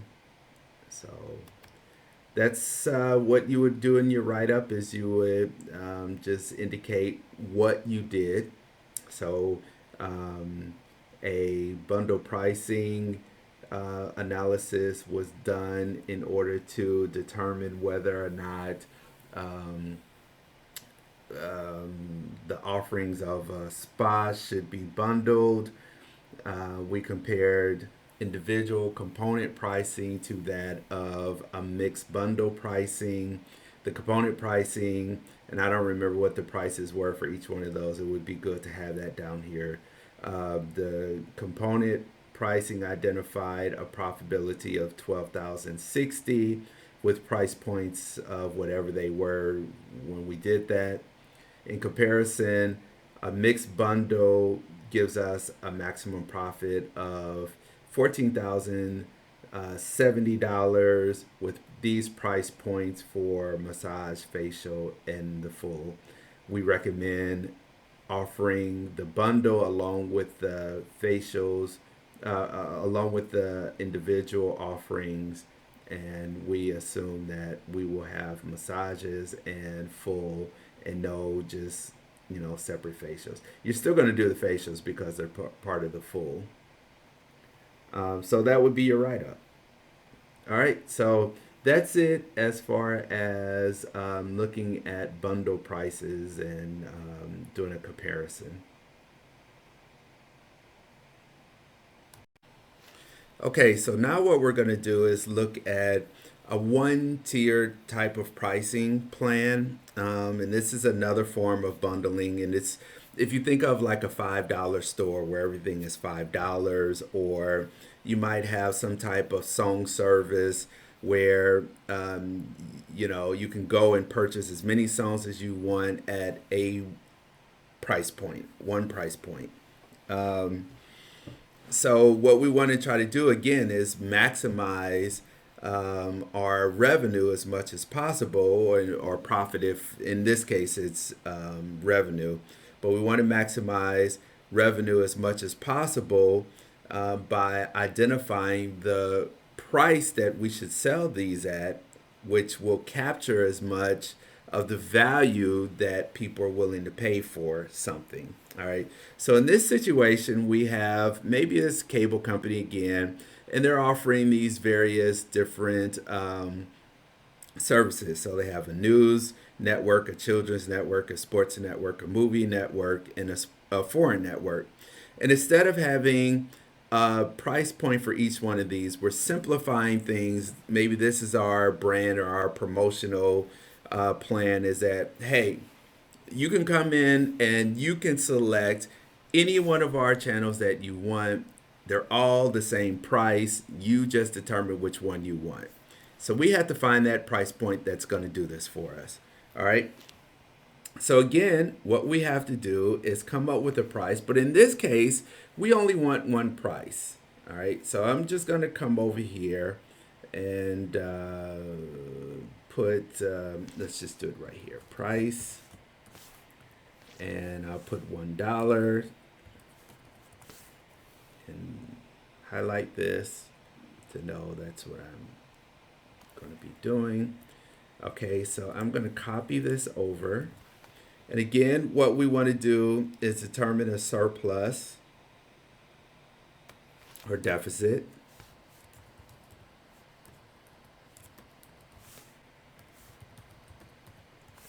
For each one of these reservation prices that this person has set for this. And we're going to compare each one of these reservation prices to this particular dollar point. We only have one price point that we're comparing all of these to. So that'll make this a lot easier. This reservation price minus this one price point, which I'm going to lock in completely. All right. And then just copy this across. And we can see if it's working. 260, 160, 1820 becomes 1720. It's working fine. Copy that down. And it looks like I'm just doing a little comparison. Things are working right. Again, I always like to change my color scheme just so I know what's going on. All right. So now what we're assuming is that for anything that creates a positive or a non-negative, I'll say it could be zero. So as long as there's no deficit in their valuation after their price is determined and compared to their reservation price, then they'll purchase it. All right, so they may purchase one, they may purchase two, they may purchase all five. Who knows? All right. So we want to come up with a calculation to determine how many of these they'll actually purchase. So we'll just call this purchase. And I'm just going to count if, and what I want to count this range. And what's my criteria? If it is greater than or equal to 0. So, all right, I need to put that in quotation marks, right? So if it's greater than or equal to 0, I want to count it. All right, this is not a dollar. This is a number. All right, take these out as well.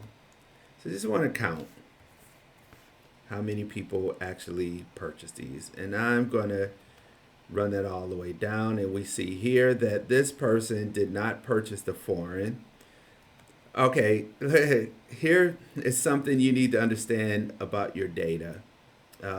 So in this situation right here, we have this individual who is not willing to spend any money. As a matter of fact, the way this data was obtained, apparently the people were asked, you know, hey, even if you wouldn't be willing to spend money, how much would we have to pay you in order for you to watch this channel or for you to,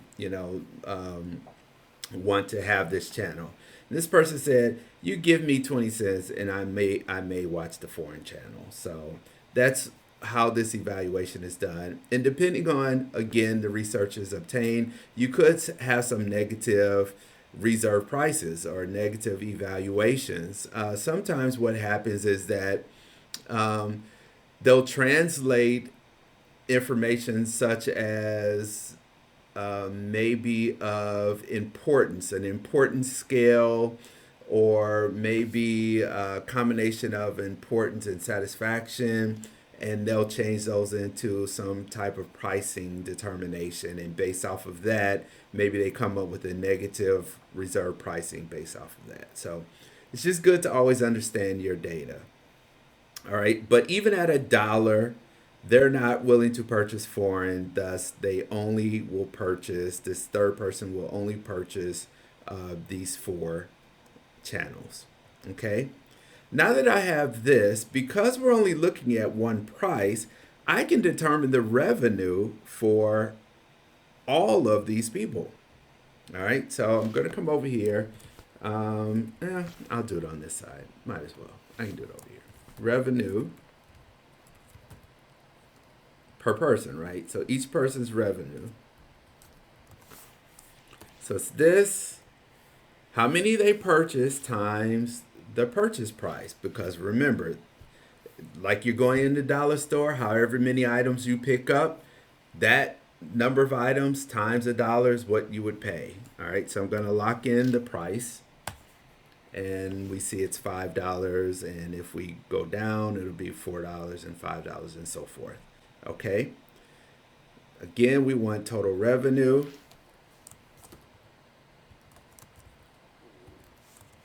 And so we'll just sum the revenue column.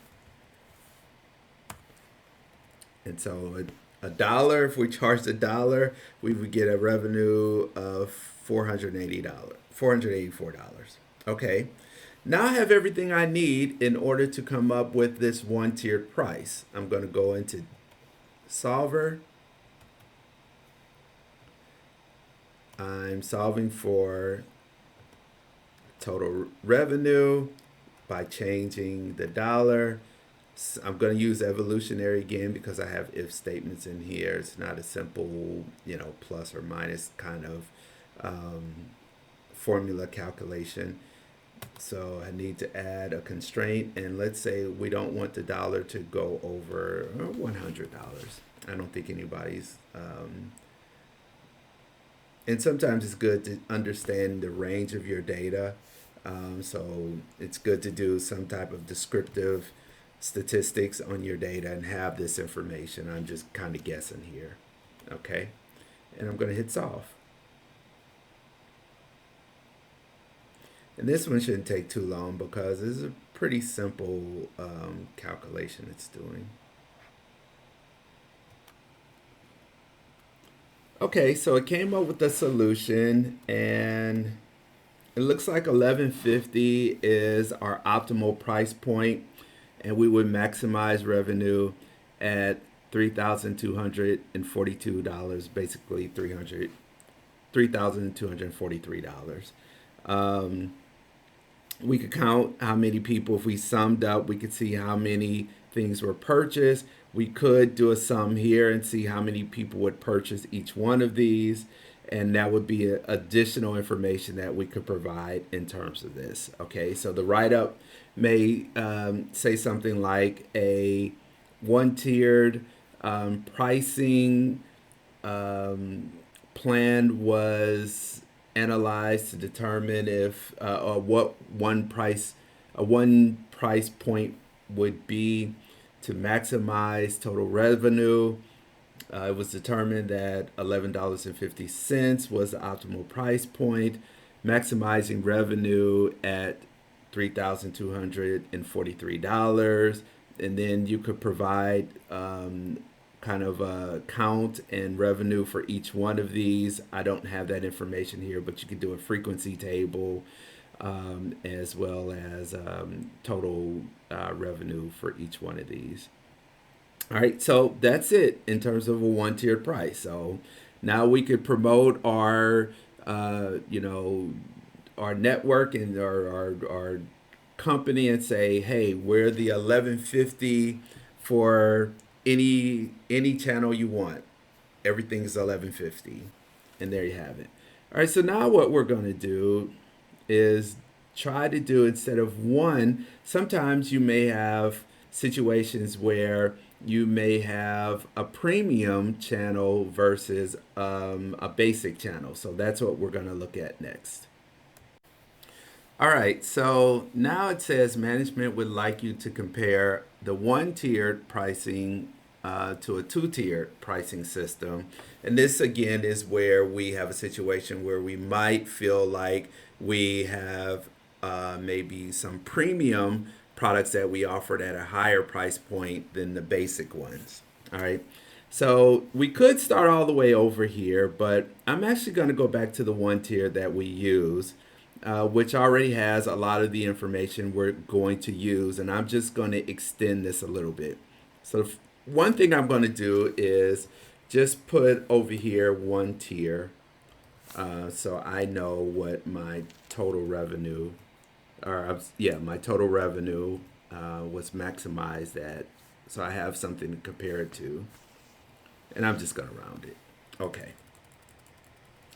So in this situation, we're going to look at 2 price points instead of 1 price point. We could do 3. We could do 4. It's very easy to do if you multiple the same way you do 2. So you have 2, it would be easy to do 3. I'm going to change this back to $1 right now. I'm going to copy this over so that we have 2 prices that we're looking at. And I'm just going to label these price 1 and price 2. All right. What I'm going to do is come over here and we are going to just put a 1, a 2, a 1, a 2, a 1. And I'm going to explain to you what I'm doing here in 1 second. All right. So this right here is going to indicate which price we're going to use. And let's just change this so we have 2 different prices here to $10 and $20 for now. Okay. So if this is a 1, then I wanted to pick up the price point for 1. So here, what I want to say is equals if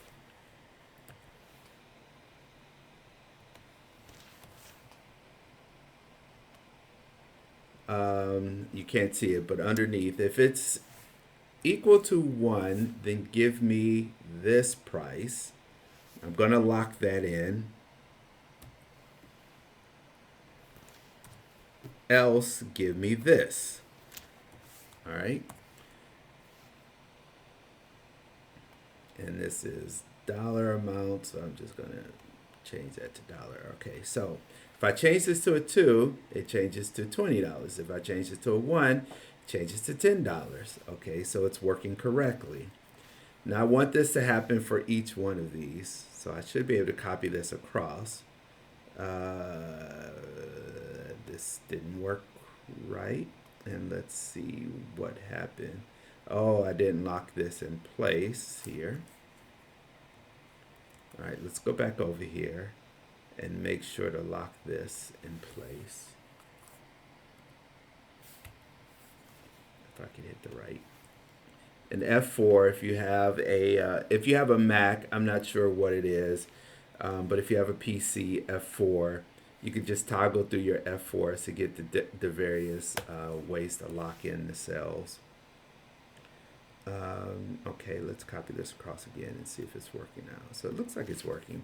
If I change this to, yep. If I change this to a 2, yep, a 1, excuse me, a 2. Okay, so it's working correctly. All right. So now what's going to happen is that we want Solver not only to change these pricing points to try to optimize the price and find the optimal price points, but we also want it to toggle between these various prices, so it could be any combination here of these two prices that it's looking at. It could be one and then the rest of these are twos at this particular $10 and $20 price point. It could be two and then the rest of these are ones. And it's comparing the total revenue to all of these. All right. So it's got to not only look at various price points, but then look at those various combinations at those particular price points. So now we're getting into some pretty fancy stuff. All right, there's one more thing, or a couple more things, but one more thing we have to do down here in terms of the surplus or deficit. Right now, this is only calculating this one. Remember, it's set up to only do this one price point. Now what we wanted to do, instead of doing these prices over here, we want a comparison of the reservation price to the price up here for news, okay? So as this changes from one price to another, we want to get a calculation of how much surplus or deficit in value is created. Okay, so here I'm changing this to equals their reservation price minus the price that we are obtaining, right? Based on whatever the price is over here and which one is being selected. And I'm going to lock this in so that as I copy this down, the row stays the same, but I want the column to change because news has its own price, children has its own price, sports has its own price, and so forth. All right. So you see, person number 1 is only willing to pay $7.60 for news. It costs us $10 because price 1 is being selected and price 1 is $10. Thus, this person has a deficit in value of $2.40. If I were to change this to a 2, which is $20, then you see their deficit is even greater.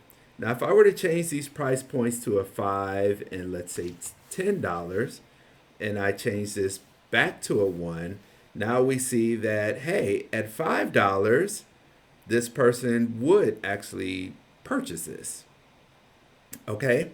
So you can see how complex this is because Solver is going to have to go through multiple iterations of prices and multiple iterations of combinations of these different tiers of pricing for each one of these. Okay?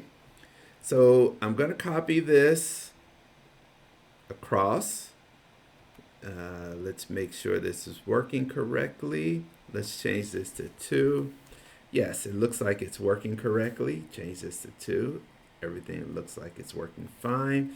So now I am going to actually copy this down. And it looks like we're working. All right. So one more thing we have to change. If you remember, when we did the one-tiered pricing, we only had one price, which means all we had to do was calculate how many things they purchased and multiply that times the one price. Again, similar to you going into a dollar store.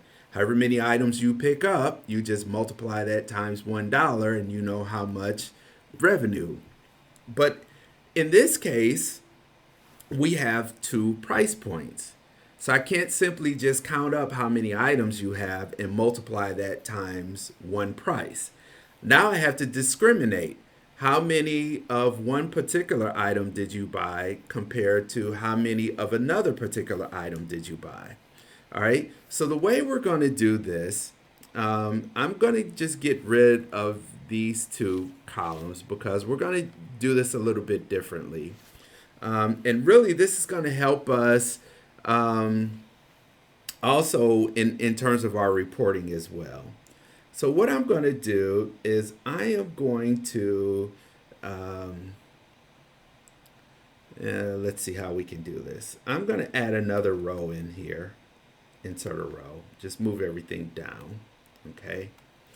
And what I want to do is I'm going to come up with the number of people that purchased, and I'm also going to come up with the revenue. All right, so the revenue, and this is going to be per channel, right? So I want at this $5 price point, how many people are willing to purchase and how much money is made off of those people, okay? So here for the number of people purchased is equal count if, again, how many people here in this range for the news channel, comma, are greater than or equal to 0. All right. And we have to put parentheses around that.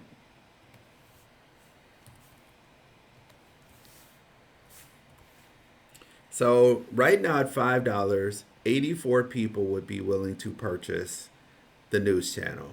If we were to change this to the second or the premium price, then we see that we have only 46 people who are willing to purchase it. Okay, so I'm going to copy this across, and we see 100 people are willing to purchase the movie channel at $10.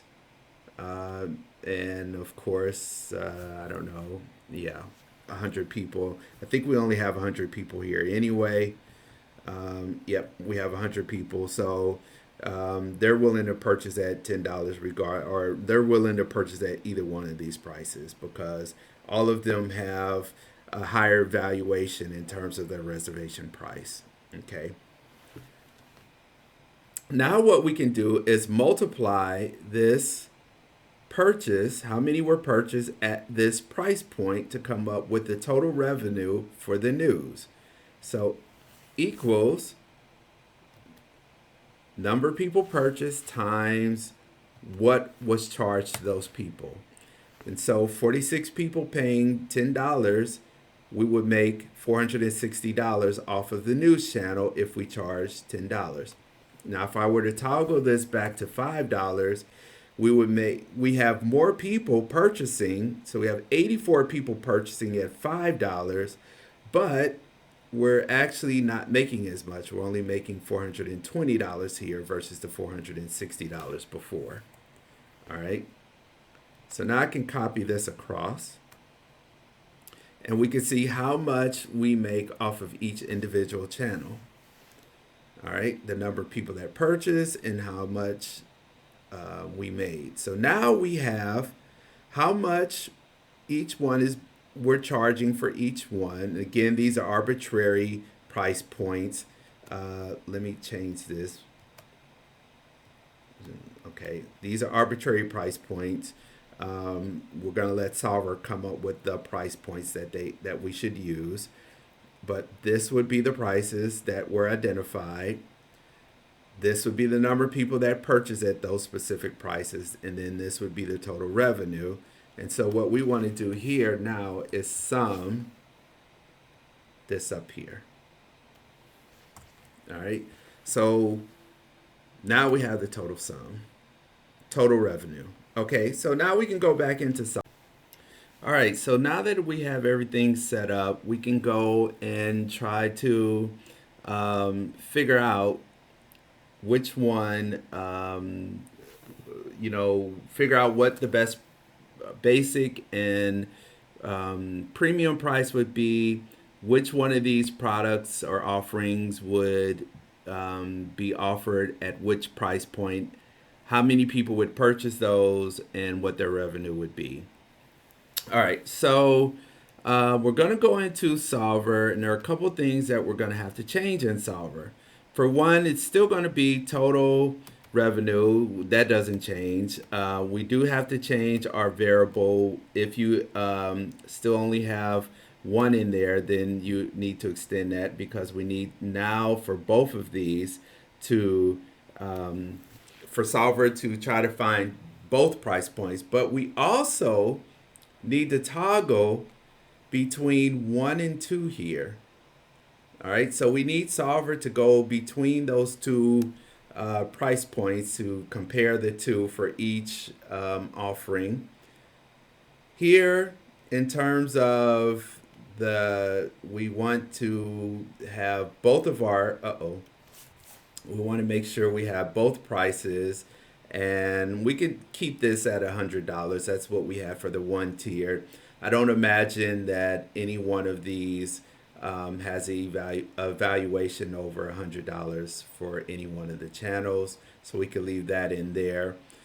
But we also have to tell Solver that you can only select a 1 or a 2 here. You can't have any other numbers in when you're toggling. It only has to be 1 or 2. So we want to force Solver to only do a 1 or a 2. So we're going to go back in here and add. Here, select all of these. And we want this to be less than or equal to 2. I don't want anything greater than 2. All right. Sorry about that. And I also want this to be greater than or equal to 1. All right, so I don't want anything less than 1, and I don't want anything greater than 2. All right, so that gives me everything 1 up to 2. However, it could be 1.2. Solver will give me 1.5, 1.7, 1.007. All right, so we have to make sure that we're only getting whole numbers here. And the way we do that is we select these again, and we say this must be an integer. All right, must be a whole number. Now we have all of the things that are necessary in order for us to do our solver, so let's solve. Now I'm going to hit pause again, because this is going to take a very long time, because not only does it have to go through the prices, it also has to go through multiple iterations at each of these two price points. All right, looks like Solver has come up with a solution, and it looks like our basic price point is $6.80, and our premium price is $13.40. And let's see what has been identified as basic and what has been identified as premium. So basic, we have $6.80 for news, children, and foreign. That makes sense. And then our premium price will be for sports and movies. So for our basic, any basic channel that you want, we're only going to charge you $6.80 for it. And we can have a list that they could choose from. And you just check off what you want at $6.80, simplified pricing. And then at our premium price, you can check off those things that will be charged $13.40. All right. And we can see here that our two-tiered price point actually increases our total revenue compared to our one-tiered. We also have great information in terms of how many individuals will purchase each one and how much revenue would be attained for each one. So this gives you a lot of great information that you could report. You could do 3 tiers, 4 tiers, and simply just adding those extra price points. You would have to toggle between those prices here, and that's how you would do it. So there you have it. So now we have gone through a comparison of pure component to looking at bundles, and then also looking at one and multi-tiered pricing.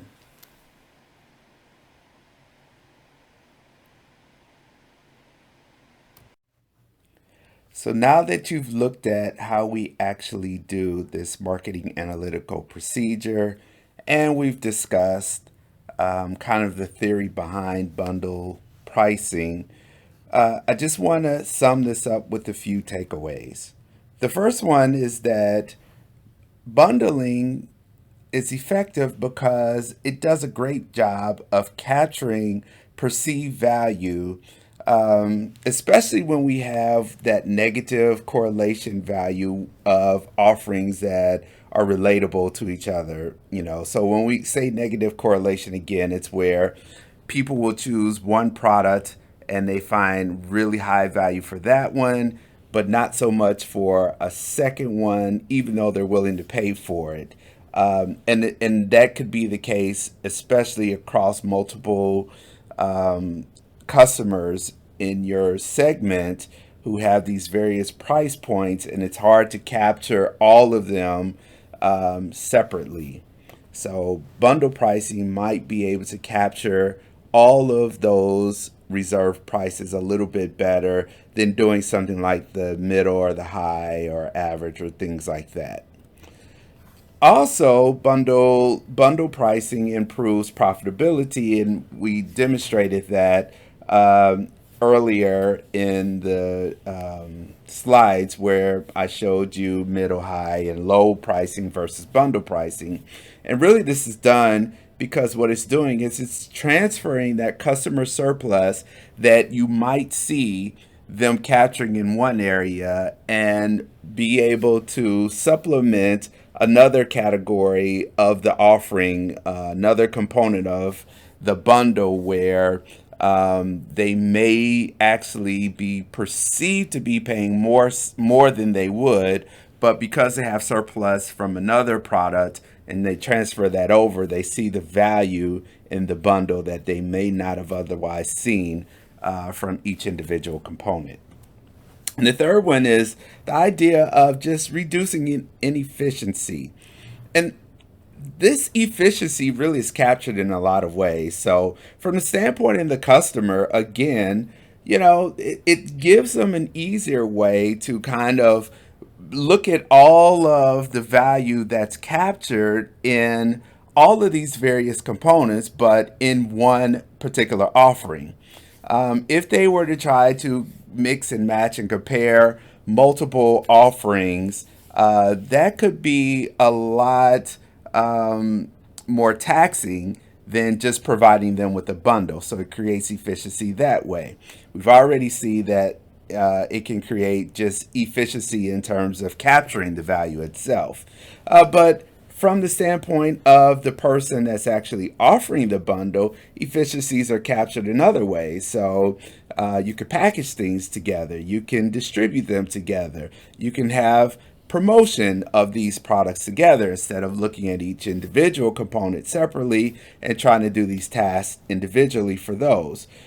So, in many ways, efficiency is gained by doing bundling. So, these are many of the takeaways that you have in terms of bundle pricing. Again, my name is Eric Riney from Webster University. You can contact me at my email information. You can also contact me on Twitter or LinkedIn, and certainly you can find me on YouTube. Join me for another one of my marketing analytics videos. There are more to come, and if you like this one, hit the like button, and you can also join my page. Take care, and I'll see you soon. Here comes a brand new flavor in your ear. Time for new flavor in your ear. I'm kicking new flavor in your ear. Like a brand new flavor in your ear. Here comes a brand new flavor in your ear. Yes, it's always time for marketing analytics flavor in your ear.